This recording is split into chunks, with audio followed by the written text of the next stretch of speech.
ಕುಷ್ಠ ಹಿಡಿದ ಮಗುವನ್ನ ಆಸ್ಪತ್ರೆಯಲ್ಲಿ ಆಗುದಿಲ್ಲ ಅಂತ ಹೇಳಿದ್ರು. ಯಾರೋ ಒಬ್ರು ರಿಕ್ಷಾದವ್ರು ಕೇಳಿದ್ರು, ಎಲ್ಲಿ ಹೋಗ್ತೀರಿ? ಅದು ಆಗುದಿಲ್ಲ ಅಂತ ಹೇಳಿದ್ರು.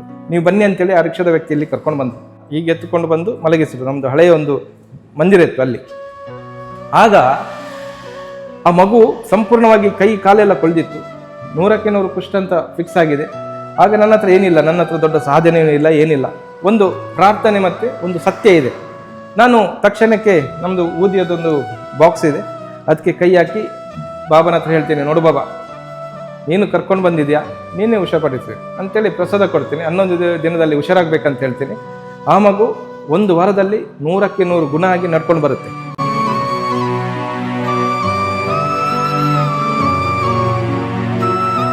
ಈ ಮೂರ್ತಿಯನ್ನು ಮುಟ್ಟಿ ಸಾವಿರಾರು ಜನರಿಗೆ ಪ್ರಸಾದ ಕೊಟ್ಟಿದ್ದೇನೆ.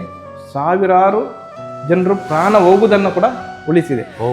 ಇವತ್ತು ಆ ಒಂದು 19 ಅಡಿ ಎತ್ತರ ಮೂರ್ತಿ ಕೂಡ ಹಿಂದೂಗಳಲ್ಲಿರುವಂತಹ ದ್ವೇಷಗಳು ದೂರ ಆಗಬೇಕು, ಅವರು ಒಗ್ಗಟ್ಟಾಗಬೇಕೆಂಬುದು ನಾನು ಸ್ಥಾಪನೆಯನ್ನು ಮಾಡ್ತೇನೆ. ಭಕ್ತರು ಬಂದಾಗ ನನ್ನ ಹತ್ರ ಮಾತಾಡಬೇಕಾಗಿಲ್ಲ, ನನ್ನನ್ನು ಕಾಯಬೇಕಾಗೂ ಇಲ್ಲ. ಏನಾದರೂ ಮಾರ್ಗದರ್ಶನ ಬೇಕಾದರೆ ಮಾತ್ರ ನನ್ನ ಹತ್ರ ಅವರು ಮಾತಾಡ್ಬೋದು, ಇಲ್ದಿದ್ರೆ ನನ್ನ ಹತ್ರ ಮಾತಾಡಲಿಕ್ಕೆ ಬೇಕಂತೇನಿಲ್ಲ. ಇಲ್ಲಿ ಬಂದವರು ಏನು ಮಾಡ್ತಾರೆ ಅಂತ ಹೇಳಿದ್ರೆ, ಕಷ್ಟವನ್ನು ಹೇಳಿಕೊಳ್ತಾರೆ, ತಮ್ಮ ನೋವುಗಳನ್ನು ಹೇಳಿಕೊಳ್ತಾರೆ, ತಮ್ಮ ಸಂತೋಷಗಳನ್ನು ತಬ್ಬಿಕೊಂಡು ಇಟ್ಕೊಳ್ತಾರೆ, ಬಂದು ಬಾಬನ ಸೇವೆಯನ್ನ ಮಾಡ್ತಾರೆ. ಅದಕ್ಕೊಂದು ಅವಕಾಶ ಮಾಡಿಕೊಡ್ತಾರೆ. ಇವತ್ತು ಎಷ್ಟೋ ಜನ ಬಂದು ಇಲ್ಲಿ ಕಣ್ಣೀರು ಹಾಕಿ ಹೋದವರು, ಹೋದ ಒಂದು 10 ಕ್ಷಣದಲ್ಲಿ ಪರಿವರ್ತನೆ ಬಂದದಂತೂ ಸಾವಿರಾರು ಉದಾಹರಣೆಗಳಿವೆ. ಪ್ರತಿಯೊಬ್ಬರ ಹಿಂದೂಗಳು 108 ರೂಪಾಯಿ, 108 ಮಾತ್ರ ಕಾಣಿಕೆಯನ್ನು ಕೊಟ್ಟಾಗ ಆ ಕಾಣಿಕೆಯಲ್ಲಿ ಮೂರ್ತಿಯನ್ನ ಸ್ಥಾಪನೆ ಮಾಡಬೇಕೆಂಬ ಸಂಕಲ್ಪವನ್ನ ಮಾಡಿದ್ದೇನೆ. ಸಾಯಿಬಾಬಾ ಇಲ್ಲೇ ಇದ್ದಾರೆ. ನಾನು ಸಾಯಿಬಾಬರು ಇಲ್ಲಿ ಮಲ್ಕೊಂಡಿದ್ದಾರೆ. ನೀವಂತಲ್ಲ, ಇಲ್ಲಿ ಎಷ್ಟೋ ಭಕ್ತರು ಬರ್ತಾರೆ, ಅವರಿಗೆ ಒಮ್ಮೆಲೆ ಡೌಟ್ ಆಗುತ್ತೆ, ಜೀವಂತವಾಗಿದ್ದಾರೆ ಸಾಯಿಬಾಬಾ. ಈ ದೇಶದ ಯಾವ ಮೂಲೆಯಲ್ಲಿ ಇರದಂತ ಒಂದು ಪ್ರಾಣಿ ಪಕ್ಷಿ ಮೋಕ್ಷಕಟ್ಟೆ ಈ ಕ್ಷೇತ್ರದಲ್ಲಿ ನಾವು ಸ್ಥಾಪನೆ ಮಾಡಿದ್ವಿ. ನನ್ನಿಂದ ನಿಮ್ಗೆ ದೊಡ್ಡ ರೀತಿಯಲ್ಲಿ ಏನು ಕೊಡ್ಲಿಕ್ಕಿಲ್ಲ, ಚಿಕ್ಕ ರೀತಿಯಲ್ಲಿ ನಾನು ರಾಮನ ಪ್ರತಿಷ್ಠೆಯ ಸಂದರ್ಭದಲ್ಲಿ ಸ್ವೀಕರಿಸಿದಂತ ಪ್ರಸಾದದ ಒಂದು ಪಾಲು ನಿಮ್ಗೂ ಇರಲಿ. ನಿಮ್ಮ ಮುಂದಿನ ಭವಿಷ್ಯದಲ್ಲಿ ಇನ್ನಷ್ಟು ಕ್ಷೇತ್ರ ದರ್ಶನ ಆಗುವಂತೆ ಆಗಿ. ನಮಸ್ಕಾರ ಎಲ್ರಿಗೂ, ಜೈ ಶ್ರೀರಾಮ್. ನಾನಿವತ್ತು ಉಡುಪಿ ಜಿಲ್ಲೆಯ ಕಾಪು ತಾಲೂಕಿನ ಶ್ರೀ ಕ್ಷೇತ್ರ ಶಂಕರಪುರದಲ್ಲಿದ್ದೇನೆ. ಒಂದು ಅದ್ಭುತವಾಗಿರುವಂತಹ ವೈಬ್ ಇರುವಂತಹ ಕ್ಷೇತ್ರ. ಇಲ್ಲಿಗೆ ನೀವು ಒಂದು ಸಲ ಬಂದ್ರಿ ಅಂತ ಹೇಳಿದ್ರೆ ಜೀವನದ ಯಾವುದೆಲ್ಲ ಸಂಕಷ್ಟಗಳು, ನಮ್ಮ ತರ್ಕಕ್ಕೆ ನಿಲುಕದ ಸಾಕಷ್ಟು ಪ್ರಶ್ನೆಗಳು ನಮ್ಮ ಮನಸ್ಸಲ್ಲಿ ಇರುತ್ತೆ ನೋಡಿ, ಅದೆಲ್ಲದಕ್ಕೂ ಕೂಡ ಕ್ಷಣ ಮಾತ್ರದಲ್ಲಿ ಉತ್ತರ ಸಿಗುತ್ತೆ ಅಂತ ಹೇಳೋದಕ್ಕೆ ನಾನು ಬಂದು ಇಲ್ಲಿ ಕಳೆದಿರುವಂತ ಕೇವಲ 1 ಗಂಟೆಯ ಸಮಯದಲ್ಲಿ ನನಗೆ ಸ್ವತಃ ಅನುಭವಗಳಾಗಿದೆ.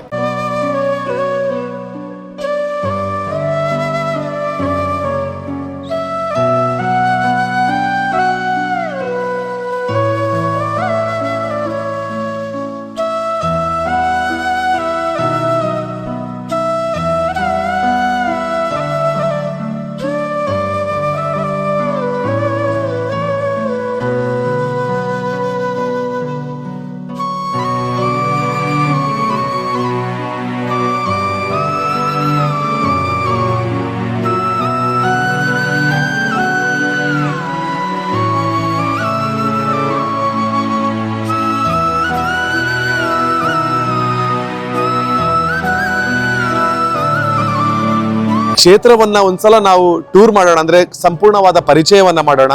ಇಲ್ಲಿ ಆರಾಧಿಸ್ತಿರ್ತಕ್ಕಂತಹ ಕಾಲಭೈರವನನ್ನ, ಆಂಜನೇಯ ಸ್ವಾಮಿಯನ್ನ, ಸಾಯಿಬಾಬಾ ಸ್ವಾಮಿಯನ್ನ ಎಲ್ಲರ ಕೂಡ ಒಂದು ವಿಚಾರವನ್ನ ತಿಳ್ಕೊಂಡು ಬರೋಣ. ಒಂದು ಅದ್ಭುತವಾದ ಕ್ಷೇತ್ರದ ಪರಿಚಯ ನಿಮಗೆ ಇವತ್ತು ಆಗ್ಲಿಕ್ಕಿದೆ. ಸೊ ಎಲ್ಲಿಂದ ಕೂಡ ನೀವು ವಿಡಿಯೋವನ್ನ ನೋಡ್ತಾ ಇರಿ. ಈ ಎಪಿಸೋಡ್ ಅನ್ನ ಪೂರ್ತಿಯಾಗಿ ನೋಡಿದ್ರೆ ಕಟ್ಟ ಕಡೆಯದಾಗಿ ನಿಮ್ಮ ಮನಸ್ಸಿಗೆ ಬರೋದು ಒಂದ್ಸಲ ನಾನು ಅಲ್ಲಿಗೆ ಹೋಗ್ಬೇಕಲ್ವಾ ಅಂತ. ಸೊ ಅದಕ್ಕಾಗಿ ಈ ಎಪಿಸೋಡ್ ಇವತ್ತು ಪ್ರಾರಂಭ ಆಗ್ತಾ ಇದೆ. ಬನ್ನಿ ಎಲ್ರಿಗೂ ಕೂಡ ಉಡುಪಿ ಜಿಲ್ಲೆಯ ಕಾಪು ತಾಲೂಕಿನ ಶ್ರೀ ಕ್ಷೇತ್ರ ಶಂಕರಪುರಕ್ಕೆ ಸ್ವಾಗತ. ಹೇಗಿದೆ ಇಲ್ಲಿ ಅಂತ ಹೇಳುವಂತದನ್ನ ಇವತ್ತಿನ ವಿಡಿಯೋದಲ್ಲಿ ತೋರಿಸ್ತಾ ಬರ್ತೀನಿ. ಬನ್ನಿ. ನಾನು ಬಂದಿರುವಂತಹ ಕ್ಷೇತ್ರ ಶ್ರೀ ಕ್ಷೇತ್ರ ಶಂಕರಪುರ. ಸ್ವಾಮೀಜಿ ಅವರು ನನ್ನ ಜೊತೆಗಿದ್ದಾರೆ, ಸಾಯಿ ಈಶ್ವರ ಸ್ವಾಮೀಜಿಗಳು. ಸ್ವಾಮಿ ನಮಸ್ತೆ. ನಿಮ್ಮ ಕ್ಷೇತ್ರಕ್ಕೆ ಕರೆಸಿ ನನ್ನ ಜೊತೆಗೆ ಇಷ್ಟು ಚೆನ್ನಾಗಿ 1 ಗಂಟೆಗಳಿಂದ ಹೆಚ್ಚು ಸಂವಹನವನ್ನು ನಡೆಸಿದ್ದೇವೆ. ಇಂಥೊಂದು ದೊಡ್ಡ ಅವಕಾಶವನ್ನು ಕೊಟ್ಟಿರೋದಕ್ಕೆ ನಿಮಗೆ ಶಾಸ್ತ್ರಾಂಗ ಪ್ರಣಾಮ, ಧನ್ಯವಾದ ಸಲ್ಲಿಕೆ ಮಾಡ್ತಾ ಇದ್ದೇನೆ. ಹಾಗೇನೆ ಇವತ್ತು ಸಾಕಷ್ಟು ಮಂದಿ ಈ ಕ್ಷೇತ್ರದ ಭಕ್ತರಿದ್ದಾರೆ, ಅಭಿಮಾನಿಗಳಿದ್ದಾರೆ. ನನಗೆ ಬೇರೆ ಬೇರೆ ಕಡೆಗಳಿಂದ ಮೆಸೇಜ್ ಅನ್ನ ಕೂಡ ಮಾಡಿದ್ದಾರೆ, ನೀವು ಒಂದ್ಸಲ ಶಂಕರಪುರಕ್ಕೆ ಹೋಗಬೇಕು ಅಂತ. ಸೊ ಅವರಿಗೆಲ್ಲ ಇವತ್ತು ತುಂಬಾನೇ ಖುಷಿಯಾಗಿರುತ್ತೆ. ನೋಡಿ, ನಾನು ಈ ಬೇರೆಲ್ಲ ಕಡೆಗಳಿಗೆ ಹೋದಾಗ ನೀವಿರುವಂತ ಕಡೆಯಲ್ಲಿ ಬಂದು ನಾವು ನಿಮ್ ಜೊತೆ ಮಾತಾಡಬೇಕು. ಬಟ್ ಈ ಕ್ಷೇತ್ರದ ಬಗ್ಗೆ ತಿಳಿಸುವುದಕ್ಕೆ ನೀವೇ ನಮ್ಮ ಜೊತೆಗೆ ಹೊರಭಾಗಕ್ಕೆ ಬಂದಿದ್ದೀರಿ, ಅದು ನಮಗೆ ಖುಷಿ. ಅಂದ್ರೆ ಎಷ್ಟು ಸರಳತೆಯೊಂದಿಗೆ ನಮ್ಮ ಜೊತೆಗೆ ಬೆರೀತಾ ಇದ್ದೀರಿ ಅಂತ ಹೇಳುವಂತದ್ದು ಗೊತ್ತಾಗ್ತಾ ಇದೆ. ಅದಕ್ಕಾಗಿ ಮತ್ತೊಮ್ಮೆ ಧನ್ಯವಾದ ಸಲ್ಲಿಕೆ ಮಾಡಿಕೊಳ್ತಾ, ಏನು ಸ್ವಾಮಿಗಳೇ ಇದು ಶಂಕರಪುರ ಕ್ಷೇತ್ರ ಅಂದ್ರೆ ಯಾವಾಗ ಪ್ರಾರಂಭ ಆಯ್ತು, ಒಂದು ಸಣ್ಣ ವಿಷಯವಾಗಿ ಹೇಳೋದಿದ್ರೆ?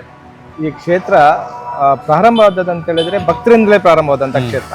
ಯಾಕಂತ ಹೇಳಿದ್ರೆ ಸುಮಾರು ಒಂದು 11 ವರ್ಷದ ಮೊದಲು ಈ ಕ್ಷೇತ್ರವನ್ನ ನಾವು ಪ್ರಾರಂಭ ಮಾಡಿದ್ವಿ. ಆಗ ಏನಿರ್ಲಿಲ್ಲ, ಇಲ್ಲಿ ಒಂದು ಪಾಳು ಬಿದ್ದಂತ ಒಂದು ಮನೆ ಇತ್ತು. ಯಾಕಂತ ಹೇಳಿದ್ರೆ ಅದು ನನ್ನ ಗೋಡನ್ ಆಗಿತ್ತು, ಈ ಕೆಲಸದ ಸಾಮಗ್ರಿಗಳನ್ನ ಇಡುವಂತದ್ದಿತ್ತು. ಇದು ಭೂಮಿಯಲ್ಲೇ ಒಂದು ಚಿಕ್ಕದು ಮನೆ ಇತ್ತು, ಅಲ್ಲಿ ಎಲ್ಲವನ್ನ ಇಡ್ತಾ ಇದ್ವಿ. ಕ್ರಮೇಣ ಒಂದು ವಿದ್ಯೆಯನ್ನ ನಾನು ಕರಗತ ಮಾಡಿದ್ದೆ. ಆ ವಿದ್ಯೆ ಕರಗತ ಮಾಡಿದ ನಂತರ ಒಂದಿಷ್ಟು ಜನ ಬರ್ಲಿಕ್ಕೆ ಪ್ರಾರಂಭ ಮಾಡಿದ ನಂತರ ಯಾವ್ದಾದ್ರು ಒಂದು ಸಾನ್ನಿಧ್ಯ ಬೇಕೆಂಬುದಾಗಿ ಉದ್ದೇಶದಿಂದ ಒಂದು ಸಾಯಿಬಾಬಾನ ಒಂದು ಫೋಟೋ ಇಟ್ಟು ಪೂಜೆ ಮಾಡಿದಂತ ಭೂಮಿ ಇದು. ಪ್ರಥಮ ಹಂತದಲ್ಲಿ ಒಂದು ಸಾಯಿಬಾಬಾನ ಫೋಟೋ ಇಟ್ಟು ಒಂದು ಪಾದಕ್ಕೆ ಇಟ್ಟು ಪೂಜೆಯನ್ನ ಮಾಡಿದ್ವಿ. ಅಲ್ಲಿಂದ ಎಲ್ಲವೂ ಸಾಯಿ ನೀನೆ ಎಂಬುದಾಗಿ ನಾನು ಪೂಜೆಯನ್ನ ಮಾಡ್ತಾ ಅಲ್ಲಿಂದ ಕೆಲವೊಂದು ಬದಲಾವಣೆಗಳು ಬಂತು. ಯಾವ ರೀತಿ ಬದಲಾವಣೆ ಬಂತು ಅಂತ ಹೇಳಿದ್ರೆ, ಪ್ರೇರಣೆ ಮುಖಾಂತರ ಬಂದಂತ ಒಂದು ಮುಖ್ಯ ಪ್ರಾಣನ ಅನುಗ್ರಹ ಇತ್ತು. ಅನುಗ್ರಹವನ್ನ ಮುಖ್ಯ ಪ್ರಾಣನ ಸ್ವಲ್ಪ ಹೆದರಿದೆ ನಾನು. ಯಾಕೆ ಹೆದರಿದೆ ಅಂತ ಹೇಳಿದ್ರೆ, ಸ್ವಲ್ಪ ಮುಖ್ಯ ಪ್ರಾಣನನ್ನ ಪೂಜೆ ಮಾಡ್ಬೇಕಾದ್ರೆ ಒಂದು ಮಡಿಮೈಲಿಗೆ ಬೇಕು, ನಿಯಮಗಳು ಬೇಕು. ಆ ನಿಯಮ ನನ್ನ ಹತ್ರ ಅಷ್ಟು ಇದೆ ಅಂತೇಳಿ ನನಗೆ ನನ್ನ ಮೇಲೆ ನಂಬಿಕೆ ಇರಲಿಲ್ಲ. ಹಾಗಾಗಿ ಸ್ವಲ್ಪ ಪಕ್ಕಕ್ಕಿಟ್ಟು ನಾನು ಆರಾಧನೆ ಮಾಡಿದಂತಹ ಗುರು ಶಿರಡಿ ಸಾಯಿಬಾಬನನ್ನ ಆರಾಧನೆ ಮಾಡ್ತಾ ಎಲ್ಲಿ ಒಂದು ಕ್ಷೇತ್ರ ನಿರ್ಮಾಣ ಆಗ್ಬೇಕು ಅಂತ ಹೇಳಿದಾಗ ಸ್ವಲ್ಪ ವ್ಯತ್ಯಾಸಗಳು ಬಂದಾಗ ಆ ಮುಖ್ಯ ಪ್ರಾಣನ ಪ್ರೇರಣೆ ಮತ್ತೆ ಆಗುತ್ತೆ. ಒಂದು ದಿನದ ಮಟ್ಟಿಗೆ ನನ್ನನ್ನ ಸ್ಥಾಪನೆ ಮಾಡು, ಈ ಕ್ಷೇತ್ರವನ್ನ ಖಂಡಿತವಾಗಿ 1 ವರ್ಷದಲ್ಲಿ ಮಾಡ್ತೇನೆ ಅಂತ ಹೇಳುತ್ತೆ. ಆ ಒಂದು ಪ್ರೇರಣೆ ಇಟ್ಕೊಂಡು ಒಂದು ಚಿಕ್ಕ ರೀತಿಯಲ್ಲಿ ಮುಖ್ಯ ಪ್ರಾಣನ ಪ್ರತಿಷ್ಠೆ ಆಯ್ತು. ಅದಾಗಿ 1 ವರ್ಷದಲ್ಲಿ ಈ ಕ್ಷೇತ್ರವನ್ನ ಪರಿಪೂರ್ಣವಾಗಿ ಜೀರ್ಣೋದ್ಧಾರ ಮಾಡಿತ್ತು. ಯೋಚನೆ ಇತ್ತು, ಯಾಕಂತ ಹೇಳಿದ್ರೆ ಕಷ್ಟದ ಕಾಲ. ಯಾವುದಕ್ಕೂ ಇಲ್ಲಿ ಭಕ್ತರು ಬರ್ತಾರೆ, ಭಕ್ತರ ಹತ್ರ ಯಾವುದೇ ರೀತಿಯ ಕಾಣಿಕೆ ದೇಣಿಗೆಗಳನ್ನ ನಾವು ಸಂಗ್ರಹ ಮಾಡುವುದಿಲ್ಲ. ಅವ್ರು ಒಳ್ಳೇದಾಗಿ ಕೊಟ್ಟರೆ ಅದನ್ನ ನಾವು ಸ್ವೀಕಾರ ಮಾಡ್ತೀವಿ. ಮತ್ತೆ ಅವರನ್ನ ಕಷ್ಟದಲ್ಲಿ ಬರ್ತಾರೆ, ಮತ್ತಷ್ಟು ಅವರಿಗೆ ಒತ್ತಡ ಕೊಡುವಂಥದ್ದು ಈ ಕ್ಷೇತ್ರದ ಇಲ್ಲ. ಹಾಗಾಗಿ ನನ್ನ ಹತ್ರ ಒಂದು ಚಿಕ್ಕ ಪೀಠದ ಮೂರ್ತಿ ಇದೆ, ಅದು ಬಹಳ ಚಿಕ್ಕವಾಗಿತ್ತು. ಅದು ಇವತ್ತೇನು ನಾವು 19 ಅಡಿ ಹತ್ರ ಮೂರ್ತಿಯನ್ನ ಮಾಡ್ತೇವೆ, ಅದೇ ಒಂದು ಮುದ್ರೆಯಲ್ಲಿರುವಂತಹ ಮೂರ್ತಿ ಅದು ಬಹಳ ಚಿಕ್ಕವಾಗಿತ್ತು. ಅದು ನನಗೆ ನೋವಾಗ್ತಿತ್ತು, ಇಷ್ಟು ದೊಡ್ಡ ಕ್ಷೇತ್ರ ಮಾಡ್ತಿದ್ದೀನಿ, ಇಷ್ಟು ಚಿಕ್ಕ ಮೂರ್ತಿ ಅಂತ ಹೇಳಿ. ಇವತ್ತೇನಾಗಿದೆ, ಆ ನೋವನ್ನ ಇವತ್ತು ಪ್ರತಿಷ್ಠಾಪನೆ ಅಂದ್ರೆ 19 ಅಡಿ ಎತ್ತರದಲ್ಲಿ ಆ ಮೂರ್ತಿ ಕೂತ್ಕೊಳ್ಳಿ, ಒಂದು 3 ಇಂಚಿನ ಮೂರ್ತಿ ಇವತ್ತು 19 ಅಡಿ ಎತ್ತರವಾಗಿ ಅದು ಮುಂದಿನ ದಿನಗಳಲ್ಲಿ ಕೂತ್ಕೊಳ್ಳಿಕ್ಕೆ. ಇಲ್ಲಿ ಸಾಯಿಬಾಬನ ಸಾನ್ನಿಧ್ಯ ಬಹಳ ವಿಶೇಷವಾದಂತದ್ದು. ಅದರ ಜೊತೆ ಮುಖ್ಯ ಪ್ರಾಣನ ಸಾನ್ನಿಧ್ಯ, ಜೊತೆಗೆ ಕಾಲಭೈರವ ಅಂತ ಹೇಳಿದ್ರೆ ನಮ್ಗೆ ಖಂಡಿತವಾಗಿ ಗೊತ್ತಿದೆ. ಈ ಕಲಿಯುಗದಲ್ಲಿ ಸತ್ಯಕ್ಕೆ ವಿರುದ್ಧವಾದಾಗ ತಕ್ಷಣಕ್ಕೆ ಅನುಗ್ರಹಿಸುವಂತ ಶಕ್ತಿ ಇದ್ರೆ ಕಾಲಭೈರವ. ಈ ದೇಶವನ್ನ 8 ದಿಕ್ಕಲ್ಲಿ ಕಾಯುವಂತ ಕ್ಷೇತ್ರ ಪಾಲಕನಾಗಿದ್ರೆ ಅದು ಕಾಲಭೈರವ. ಹೆಚ್ಚಿನ ಭಕ್ತರಿಗೆ ಗೊತ್ತಿದೆ ಶಿವನೇ ಅಂಶ, ಶಿವನ 3ನೇ ಕಣ್ಣಿನಿಂದ ಅವತಾರ ಬಂದಂತವನು ಕಾಲಭೈರವ ಅಂತ ಹೇಳ್ತೀವಿ. ಅವನದೊಂದು 54 ಅವತಾರ ಇದೆ. ಅದರಲ್ಲಿ ವಿಶೇಷವಾಗಿ 8 ಅವತಾರವನ್ನ ಆರಾಧನೆ ಮಾಡುವಂತದ್ದು ಇದೆ. ನನ್ನ ವಿಡಿಯೋವನ್ನ ನೋಡ್ತಿರುವಂತ ದೇಶ ವಿದೇಶದ ಎಲ್ಲರಿಗೂ ಕೂಡ ಶಂಕರಪುರ ಕ್ಷೇತ್ರ ಅಂದ್ರೆ ಏನು, ಇಲ್ಲಿಯ ವಿಶೇಷತೆ ಏನು, ಎಲ್ಲವನ್ನ ಕೂಡ ಸ್ವಾಮಿಗಳು ನಮಗೆ ತೋರಿಸ್ತಾರೆ. ಬನ್ನಿ, ನನ್ನ ಜೊತೆಗೆ ನೀವು ಕೂಡ ಈ ಕ್ಷೇತ್ರದ ಒಂದು ಟೂರ್ ಅನ್ನ ಮಾಡ್ಕೊಂಡು ಬನ್ನಿ. ಸ್ವಾಮಿಗಳೇ, ಮಾತಾಡ್ತಾ ಹೋಗೋಣ. ಇವಾಗ ನಾನು ಬಂದಾಗ ಇಲ್ಲಿ ನೋಡಿ, ಇಲ್ಲಿ ಮೈನ್ ರಸ್ತೆ ಇಲ್ಲೇ ಇದೆ, ಈ ಕಡೆಗೆ ಬಂದ್ವಿ. ಇಲ್ಲಿ ನೀವು ರೈಟ್ ಸೈಡ್ ಕರ್ಕೊಂಡು ಹೋಗ್ತಾ ಇದ್ದೀರಿ. ನೀವು ಒಳಗೆ ಬರ್ತಾ ಬಲಭಾಗದಲ್ಲಿ ಇರುತ್ತೆ. ಬಲಭಾಗಕ್ಕೆ ಬಂದಾಗ ಬಲಭಾಗದಲ್ಲಿ ಇಲ್ಲಿ ಕಾಲಭೈರವ ಸನ್ನಿಧಿ ಅಂತ ಇದೆ. ವಿಶೇಷವಾದಂತ ಒಂದು ಸಾನ್ನಿಧ್ಯ. ನೀವು ಕಾಲಭೈರವನನ್ನ ಉಜ್ಜಯಿನಿಯ ಸಂಕಲ್ಪದಲ್ಲಿ ಪ್ರತಿಷ್ಠಾಪನೆ ಮಾಡಿದ್ವಿ. ನನ್ನ ಕ್ಷೇತ್ರ ಆದ ನಂತರ 3 ವರ್ಷದ ನಂತರ ಇಲ್ಲಿ ಶಿವನಂಶ ಕಾಲಭೈರವ ಇದ್ದಾನೆ ಅಂತ ಗೊತ್ತಾಯ್ತು. ಏನು ಯಾವ ರೀತಿಯಲ್ಲಿದೆ ಅಂತ ಹೇಳಿದ್ರೆ ಉಜ್ಜಯಿನಿಯ ಸಂಕಲ್ಪದಲ್ಲಿದ್ದೇನೆ. ಯಾಕಂತ ಹೇಳಿದ್ರೆ ನನಗೆ ದೀಕ್ಷೆ ಕೊಟ್ಟಂತ ಗುರುಗಳು ಅವರು ಉಜ್ಜಯಿನಿಯಲ್ಲಿ ಸಾಧನೆ ಮಾಡಿದವರು, ಅದೇ ಜಾಗದಲ್ಲಿ ಸಾಧನೆ ಮಾಡಿದವರು. ಹಾಗಾಗಿ ಅವರಿಂದ ದೀಕ್ಷೆ ತಗೊಂಡಾಗ ಸಾನ್ನಿಧ್ಯ ಇಲ್ಲಿ ಬಂದಿದೆ ಎಂಬುದಾಗಿ ಎಂದಾಯ್ತು. ಅವರು ಗುರುಗಳ ಆಜ್ಞೆಯಂತೆ ಇಲ್ಲಿ ನಾವು ಉಜ್ಜಯಿನಿಯ ಸಂಕಲ್ಪದಲ್ಲಿ ನೀವು ನೋಡಿರ್ಬೋದು. ಉಜ್ಜಯಿನಿಯಲ್ಲಿ ಯಾವ ರೀತಿ ಕಾಲಭೈರವನಿಗೆ ಪಾನ ನೈವೇದ್ಯವಾಗುತ್ತಾ, ಅದೇ ಸಂಕಲ್ಪದಲ್ಲಿ ಇಲ್ಲಿ ಕೂಡ ಕಾಲಭೈರವನಿಗೆ ಮದ್ಯಪಾನ ನೈವೇದ್ಯ ಪ್ರತಿದಿನ ನಡೀತದೆ. ವಿಶೇಷವಾಗಿ ಭಕ್ತರು ತಮ್ಮ ಹರಕೆಯನ್ನ ಇಲ್ಲಿ ಪ್ರತಿ ಬಾರಿನೂ ಸಲ್ಲಿಸುವಂತದ್ದಿದೆ. ಈ ಕ್ಷೇತ್ರದ ಪಕ್ಕದಲ್ಲಿ ನೀವು ನೋಡುವಂತದ್ದು ಇಲ್ಲಿ ಬಿಲ್ವಪತ್ರದ ಮರ. ಈ ಗಿಡ ಸಾಧಾರಣವಾಗಿ ಪ್ರಾಣಿ ಪಕ್ಷಿ ಮೋಕ್ಷ ಕಟ್ಟೆ ಅಂತ ಮಾಡಿದ್ರು. ಇಲ್ಲಿ ನೀವು ಇದನ್ನ ಮರವನ್ನ ಸರಿಯಾಗಿ ಗಮನ ಕೊಟ್ರೆ ನಿಮ್ಗೆ ಇಲ್ಲಿ ಗೊತ್ತಾಗುತ್ತೆ. ಒಂದೊಂದು ನಾವು ಏನು ಗಂಟ ಅಂತ ಹೇಳ್ತೇವೆ, ಅದರಲ್ಲಿ ಒಂದೊಂದು ರೀತಿಯ ಪ್ರಾಣಿಯ ಮುಖಗಳನ್ನ ನೀವು ನೋಡ್ಲಿಕ್ಕೆ ಸಾಧ್ಯತೆ ಇದೆ. ಈ ಮೋಕ್ಷ ಕಟ್ಟೆ ಎಂಬುದಕ್ಕೆ ಇದು ಸಾಕ್ಷಿಯಾಗಿದೆ. ಇದರ ಕಟ್ಟೆ ವಿಶೇಷ ಏನಂತ ಹೇಳಿದ್ರೆ, ನಾವು ಸಾಸ್ಥಾನದಿಂದ ನಮ್ಮ ಮಂಗಳೂರು ತನಕ ರಸ್ತೆಯಲ್ಲಿ ಅಪಘಾತಗೀಡಾದಂತ ಪ್ರಾಣಿ ಪಕ್ಷಿಗಳನ್ನ ಮಣ್ಣು ಮಾಡ್ತೀವಿ. ಹಾಗೆ ಒಂದು ವಾಹನ ಇದೆ ಮೋಕ್ಷ ಸಂಕಲ್ಪ ಅಂತೇಳಿ. ಆ ಮೋಕ್ಷ ಮಾಡ್ತಾ ಅದನ್ನ ಈ ಕಟ್ಟೆಯಲ್ಲಿ ಅದಕ್ಕೆ ನಾವು ಮೋಕ್ಷ ಕಲ್ಪಿಸೋ ರೀತಿ ಪ್ರಾರ್ಥನೆ ಇದೆ. ಇಲ್ಲಿ ಮೋಕ್ಷಲಿಂಗ ಅಂತ ಕೂಡ ನಾವು ಸ್ಥಾಪನೆ ಮಾಡಿದ್ವಿ. ಅಲ್ಲಿಗೆ ಮೋಕ್ಷ ಆಗ್ಬೇಕು ಎಂಬುದೊಂದು ಪ್ರಾರ್ಥನೆ ಸಲ್ಲುತ್ತೆ. ಹಾಗಾಗಿ ಈ ಕಟ್ಟೆಯನ್ನ ನಾವು ನಿರ್ಮಾಣ ಮಾಡುವ ಮೊದಲು ರಸ್ತೆಯಲ್ಲಿ ಬಿದ್ದಂತ ವಾನರ ಒಂದು ಗಂಡು ಅದು ಪ್ರಾಣ ಬಿಟ್ಟಿತ್ತು. ಅದನ್ನ ತಂದು ಈ ಮರದಲ್ಲಿ ನಾವು ಮೊದಲಿಗೆ ನಾವು ಪಶ್ಚಿಮ ದಿಕ್ಕಿಗೆ ಮುಖ ಮಾಡಿ ಮಣ್ಣು ಮಾಡಿದ್ವಿ. ಎರಡನೇ ಬಂತು ಅದನ್ನ ನಾವು ಉತ್ತರ ದಿಕ್ಕಿಗೆ ಮಾಡಿದ್ವಿ. ಮತ್ತೊಂದು ಬಂದದನ್ನ ನಾವು ಪೂರ್ವ ದಿಕ್ಕಿಗೆ ಮಣ್ಣು ಮಾಡಿದ್ವಿ. ಅದಾದ ನಂತರ ಏನಾಯ್ತು, ಈ ಕಟ್ಟೆಯನ್ನ ನಾವು ಮೋಕ್ಷ ಕಟ್ಟೆ ಅಂತ ಮಾಡಿದ ನಂತರ ಒಂದು ಹೆಣ್ಣು ಮಂಗ ಬಂತು. ಅದನ್ನ ಇಲ್ಲಿ ಮಣ್ಣು ಮಾಡಲಿಲ್ಲ, ಅದನ್ನ ಹೊರಗಡೆ ನಾವು ಮಣ್ಣು ಮಾಡಿದ್ವಿ. ಈಗ ಸಂಕಲ್ಪ ಹೇಗೆ ಆಗಿದೆ ಅಂತ ಹೇಳಿದ್ರೆ, ಮೋಕ್ಷ ಕಟ್ಟೆ ಎಂಬುದಕ್ಕೆ ಸಾಕ್ಷಿ ಆಗಿದೆ. ದಕ್ಷಿಣದಲ್ಲಿ ಮರದಲ್ಲೇ ವಾನರನ ಪರಿಪೂರ್ಣ ಮುಖ ಈ ಮರದಲ್ಲಿ ಇದೆಯಾ? ಈ ಮರದಲ್ಲಿ ಬನ್ನಿ. ಓಕೆ. ಈ ಮರದ ಗಂಟುಗಳೆಲ್ಲ ನೋಡಿದಾಗ ಈಗ ಇಲ್ಲಿ ನಿಮ್ಗೆ ಕಾಣ್ಬೋದು, ಇಲ್ಲಿ ಪರಿಪೂರ್ಣವಾಗಿ ನೋಡ್ಬೋದು ನೀವು. ಹನುಮಂತನ ಅಂದ್ರೆ ಈ ದಿಕ್ಕಲ್ಲಿ ನಾವು ಮಣ್ಣು ಮಾಡ್ಲಿಲ್ಲ, ಈ ದಿಕ್ಕಿಗೆ ನಾವು ಮಣ್ಣು ಮಾಡ್ಲಿಲ್ಲ, ಈ ಮರದಲ್ಲೇ ಇದೊಂದು ಪರಿಪೂರ್ಣವಾಗಿ ಬಂದಿದೆ. ಈ ಈ ಗುಡಿ ಹೇಗಿದೆ ಅಂತ ಹೇಳಿದ್ರೆ, ಇವತ್ತು ಮುಖ್ಯ ಪ್ರಾಣನ ಸಾನ್ನಿಧ್ಯ ಏನಿದೆ ಅದೇ ಚಿಕ್ಕ ಮೂರ್ತಿ. ಇದು ನಮ್ಮ ನಿತ್ಯ ಪೂಜೆ ಆಗುವಂತದ್ದು. ಪೀಠದ ಮೂರ್ತಿ ಬೇರೆನೇ ಇದೆ. ಈಗ ಇದಕ್ಕೊಂದು ಬಾಲ ಎಲ್ಲ ಮಾಡಿದ್ವಿ. ಈಗ ಒಂದು 10 ದಿನ ಆಯ್ತು.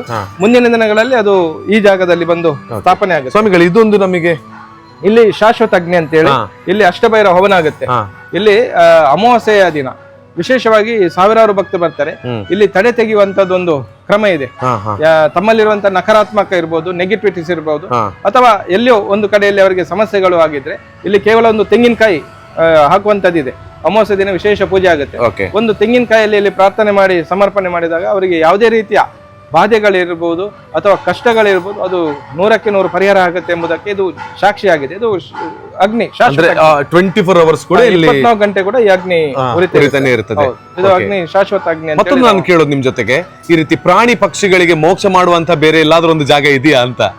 ನನ್ಗೆ ತಿಳಿದ ಮಟ್ಟಿಗೆ ಮಣ್ಣು ಮಾಡುವಂತ ವ್ಯಕ್ತಿಗಳಿದ್ದಾರೆ, ಆದ್ರೆ ಮೋಕ್ಷ ಅಂದ್ರೆ ಅದರಲ್ಲಿ ಒಂದು ಶಕ್ತಿ ಇದೆ, ಅದರಲ್ಲಿ ಒಂದು ಆತ್ಮ ಇದೆ ಎಂಬ ಹೇಳುವಂತದ್ದು ಕ್ಷೇತ್ರ ಎಲ್ಲಿ ಇರ್ಲಿಕ್ಕಿಲ್ಲ. ಒಂದಷ್ಟು ಜನರು ಅದನ್ನ ನಂಬ್ತಾರೆ. ಬಟ್ ನಾವೇನ್ ಮಾಡಿದೀವಿ, ಇಲ್ಲಿ ಅದಕ್ಕೆ ಬೇಕಾಗುವಂತ ಒಂದು ಪರಿಪೂರ್ಣವಾದಂತ ಒಂದು ಕಟ್ಟೆಯನ್ನ ನಿರ್ಮಾಣ ಮಾಡಿ ಆ ಕಟ್ಟೆಗೆ ತಾವು ಸಾಕಿದಂತ ಪ್ರಾಣಿ ಪಕ್ಷಿಗಳ ನೆನಪಿಗಾಗಿ ಗಂಟೆ ಕಟ್ಟುವಂತ ಕಾಣುವಂತ ಈ ಗಂಟೆಗಳನ್ನ ಯಾರು ಮನೆಯಲ್ಲಿ ಪ್ರಾಣಿ ಪಕ್ಷಿಗಳನ್ನ ಸಾಕ್ತಾರ ಅವರು ಆ ಪ್ರಾಣಿಯ ಹೆಸರನ್ನ ಹಾಕಿ ಗಂಟೆ ಕಟ್ಟುವಂತದ್ದು. ಅಂದ್ರೆ ಪ್ರಾಣಿಯನ್ನ ಅಷ್ಟು ಪ್ರೀತಿಸುವವರು ಈ ರೀತಿ ಬಂದದಕ್ಕೆ ಮೋಕ್ಷವನ್ನ ಕೊಟ್ಟೆ. ಕೇವಲ ಗಂಟೆ ಕಟ್ಟುವುದು ಮಾತ್ರ ಅಲ್ಲ, ತಮ್ಮ ಮನೆಯಲ್ಲಿ ಪ್ರಾಣ ಬಿಟ್ಟ ಪ್ರಾಣಿಗಳನ್ನ ಯಾವುದೇ ಇರಬಹುದು ಅದನ್ನ ಈ ಕಟ್ಟೆಯ ಮುಂದೆ ಬಂದು ಪ್ರಾರ್ಥನೆ ಮಾಡಿಕೊಂಡು ಹೋಗುವಂತದ್ದು ಒಂದಷ್ಟು ಜನ ಇದ್ದಾರೆ. ಹೌದಲ್ವಾ? ಅದನ್ನ ಕೊಂಡೋಗಿ ಮಣ್ಣು ಮಾಡುವವರು ಇದ್ದಾರೆ. ಹಾಗಾಗಿ ವಿಶೇಷವಾಗಿ ದೇಶದ ಯಾವ ಮೂಲೆಯಲ್ಲಿ ಇರದಂತ ಒಂದು ಪ್ರಾಣಿ ಪಕ್ಷಿ ಮೋಕ್ಷ ಕಟ್ಟೆ ಈ ಕ್ಷೇತ್ರದಲ್ಲಿ ನಾವು ಸ್ಥಾಪನೆ ಮಾಡಿದ್ವಿ. ಅದನ್ನ ಮಾಡ್ಲಿಕ್ಕೆ ಆ ಭಗವಂತ ನಿಮ್ಮನ್ನೇ ಕಳಿಸಿಕೊಟ್ಟಿದ್ದಾರೆ. ನಾನು ಬಾಲ್ಯದಿಂದಲೂ ಪ್ರಾಣಿ ಪಕ್ಷಿಗಳನ್ನ ತುಂಬಾ ಪ್ರೀತಿಸಿದ ಕಾರಣ ಎಲ್ಲಿ ಒಂದು ನನ್ಗೆ ಒಂದು ಪ್ರೇರಣೆ, ಮತ್ತೊಂದು ಶಿರ್ಡಿ ಸಾಯಿಬಾಬನು ಈ ಪ್ರಾಣಿ ಪಕ್ಷಿಗಳಿಗೆ ಮೋಕ್ಷ ಕೊಡುವಂತದ್ದು ಒಂದು ವಿಚಾರ ನನ್ಗೆ ಗೊತ್ತಿತ್ತು. ಅದನ್ನ ನಾವು ಇಲ್ಲಿ ವಿಶೇಷವಾಗಿ ಆ ಸ್ಥಾಪನೆಯನ್ನ ಮಾಡಿದ್ವಿ. ಈಗ ಮಾತಾಡ್ತಿರ್ಬೇಕಿದ್ರೆ ಅಲ್ಲಿ ಬ್ಯಾನರ್ ಒಂದು ನೋಡ್ತಾ ಇದ್ದೇನೆ, ಅದು ಏನು? ಅದ್ರಲ್ಲಿ ನೀವು ಅಯೋಧ್ಯೆಯಲ್ಲಿ ಇದ್ದೀರಿ ಅಂದ್ರೆ ಅದು ಅಯೋಧ್ಯೆ ಯಾವ ಸಂದರ್ಭದಲ್ಲಿ ಹೋಗಿದ್ದೀರಿ? ಇದೊಂದು ಬಹಳ ವಿಶೇಷ. ಇದು ರಾಮನ ಪ್ರತಿಷ್ಠೆ, ಪ್ರಾಣ ಪ್ರತಿಷ್ಠೆ, ರಾಮಲಲ್ಲನ ಪ್ರಾಣ ಪ್ರತಿಷ್ಠೆಗೆ ಉಡುಪಿಯಿಂದ ನನ್ಗೊಂದು ಅವಕಾಶ ಬಂದಿತ್ತು. ನಾನು ಅಖಿಲ ಭಾರತ ಸಂತ ಸಮಿತಿಯ ಪ್ರಧಾನ ಕಾರ್ಯದರ್ಶಿ ಆದ ಕಾರಣ ನನ್ಗೊಂದು ಅವಕಾಶ ಬಂದಿತ್ತು. ಅದು ಯಾವುದೋ ಜನ್ಮದ ಒಂದು ಪುಣ್ಯ. ಖಂಡಿತ ನನ್ಗೆ ಬಂದಂತದ್ದು ಯಾವುದೋ ಜನ್ಮದ ಪುಣ್ಯ. ಒಂದು 500 ವರ್ಷದ ಬಳಿಕ ನಾವು ಅಲ್ಲಿ ಸಾಕ್ಷಿ ಆಗುದು ಅಂತ ಹೇಳಿದ್ರೆ ಆ ಭೂಮಿಗೆ ಹೋಗುದೇ ಒಂದು ವಿಶೇಷವಾಗಿದೆ. ಆ ದೇವರ ಒಂದು ಅನುಗ್ರಹದ ಮುಖಾಂತರ ಅಲ್ಲಿ ಪ್ರತಿಷ್ಠೆಗೆ ನನಗೆ ಹೋಗುವಂತ ಅವಕಾಶ ಬಂತು. ನಾನು ಏನ್ ಮಾಡಿದೆ ಅಂತ ಹೇಳಿದ್ರೆ, ಇಡೀ ದೇಶ ಅಲ್ಲಿ ದೃಷ್ಟಿಯನ್ನ ಇಟ್ಟಿತ್ತು. ನಾವೊಂದು 10 ಜನ ದೃಷ್ಟಿ ಇಟ್ಟಾಗ್ಲೇ ಆ ಜಾಗದ ಶಕ್ತಿ ವೈಬ್ ಎಷ್ಟಿರುತ್ತೆ. ಇಡೀ ವಿಶ್ವ ಅಲ್ಲಿ ದೃಷ್ಟಿಯನ್ನ ಇಟ್ಟಿತ್ತು. ಸಾವಿರಾರು ಸಾಧು ಸಂತರು ಬಂದಿದ್ರು. ಅಲ್ಲಿ ಒಂದು ಆ ವೈಬ್ ನನಗೆ ಇವತ್ತಿಗೂ ಅನುಭವ ಇದೆ. ಇವತ್ತಿಗೂ ಆ ಜಾಗವನ್ನು ಎನಿಸುವಾಗ ಒಳಗಿಂದ ಏನೊಂದು ಕಂಪನೆ ಇದೆ. ನಾನು ಅಲ್ಲಿ ಧರಿಸಿದಂತ ಬಟ್ಟೆಯನ್ನು ಇವತ್ತಿಗೂ ಹಾಗೆ ಇಟ್ಟಿದ್ದೀನಿ. ಅದನ್ನ ಒಗಿಲಿಲ್ಲ. ಅಲ್ಲಿ ಕೊಟ್ಟಂತ ಪ್ರಸಾದ ಆಗಿರ್ಬೋದು, ಅಲ್ಲಿರುವಂತ ವಸ್ತುಗಳನ್ನ ಹಾಗೇನೆ ನಾನು ಇಟ್ಕೊಂಡಿದ್ದೀನಿ. ಅದು ಕೂಡ ನನ್ನಲ್ಲಿ ಇದೆ. ಒಂದ್ಸಲ ಇದನ್ನು ನೋಡ್ತೇನೆ ನಾನು, ನಮ್ಮ ವೀಕ್ಷಕರು ಕೂಡ ನೋಡ್ಲಿ. ನೋಡಿ ಬಂಧುಗಳೇ, ನಮ್ಮ ಸ್ವಾಮಿಗಳು ಅಯೋಧ್ಯೆಯ ರಾಮಲಲ್ಲನ ಪ್ರಾಣ ಪ್ರತಿಷ್ಠೆ ದಿನ ಹೋಗಿದ್ರು. ಇಲ್ಲಿ ನೋಡಿ ಫೋಟೋ, ನಾವೆಲ್ಲ ಟಿವಿಯಲ್ಲಿ ನೋಡಿದ್ವಿ. ಬಟ್ ಹೋಗಿ ಅವಕಾಶ ಸಿಕ್ಕಿರ್ತಕ್ಕಂಥ ನೀವೇ ಮಾತಾಡ್ತಿದ್ದೆ ಅಂದ್ರೆ ನಂದೇ ಒಂದು ಇವತ್ತು ಹೆಮ್ಮೆಯ ದಿನ ಅಂತ ಹೇಳ್ತೇನೆ ನಾನು. ಹಾಗೇನೆ ಇಲ್ಲಿ ಇದು ಇವಾಗ ಏನು ಅಂತ, ಇಲ್ಲಿ ಈಗ ನಮ್ಮ ಮುಖ್ಯ ಪ್ರಾಣನ ಪ್ರತಿಷ್ಠಾಪನೆಗೆ ಸಿದ್ಧವಾದಂತ ಕಟ್ಟೆ. ಈಗಾಗಲೇ 8 ಫೀಟ್ ಎತ್ತರದ ಪೀಠ ಸಿದ್ಧವಾಗಿದೆ. ಇಲ್ಲಿ ಒಳಗೆ ಗುಡಿಯ ಒಳಗೆ ಈಗ ಏನ್ ನಾವು ಪೂಜೆ ಮಾಡ್ತಾ ಇದ್ದೀವಿ ಮೂರ್ತಿ, ಅದು ಇಲ್ಲಿ ಬರುತ್ತೆ. ಈಗ ಈಗ ಪೂಜೆ ಇಲ್ಲಿ ಮಾಡುವ ಬಾಲಾಲಯದಲ್ಲಿರುವ ಬಾಲಾಲಯದಲ್ಲಿರುವಂತ ಮೂರ್ತಿ ಕೆಳಗೆ ಬರುತ್ತೆ. ಹಾ. ಒಂದು ಕಲ್ಲಿನ ಮೂರ್ತಿ ಇದೆ, ಅದು ದಕ್ಷಿಣ ಮುಖ. ಅದನ್ನ ನಾವು ನೀರಲ್ಲಿ ಹಾಕಿಟ್ಟಿದ್ದೀವಿ. ಅದನ್ನ ಇಲ್ಲಿ ಸ್ಥಾಪನೆ ಮಾಡ್ತೀವಿ. ಹಾ. ಇಲ್ಲಿ ನಾವು ಈಗ ನಮ್ಮ ಮೂಲ ಮೂರ್ತಿ ಇದೆ, ಅದು ಇಲ್ಲಿ ಸ್ಥಾಪನೆ ಆಗುತ್ತೆ. ಹಾ. ಅದರ ಮೇಲೆ ಇಲ್ಲಿ 11 ಅಡಿ ಎತ್ತರದ ಹಾ. ಏಕಶಿಲೆ ಕರಿಕಲ್ಲಿನ ಹಾ. ಮೂರ್ತಿ ಪ್ರತಿಷ್ಠಾಪನೆ ಆಗುತ್ತೆ. ಓಕೆ. ಇದಕ್ಕೊಂದು ಸಂಕಲ್ಪವನ್ನ ಮಾಡಿದ್ವಿ. ಹಾ. ಇವತ್ತು ಕಾಲಭೈರವನನ್ನ ಧರ್ಮ ರಕ್ಷಕ ಅಂದ್ರೆ ಧರ್ಮದ ರಕ್ಷಕನಾಗಿ ನಾವು ಸ್ಥಾಪನೆಯನ್ನ ಮಾಡಿದ್ವಿ.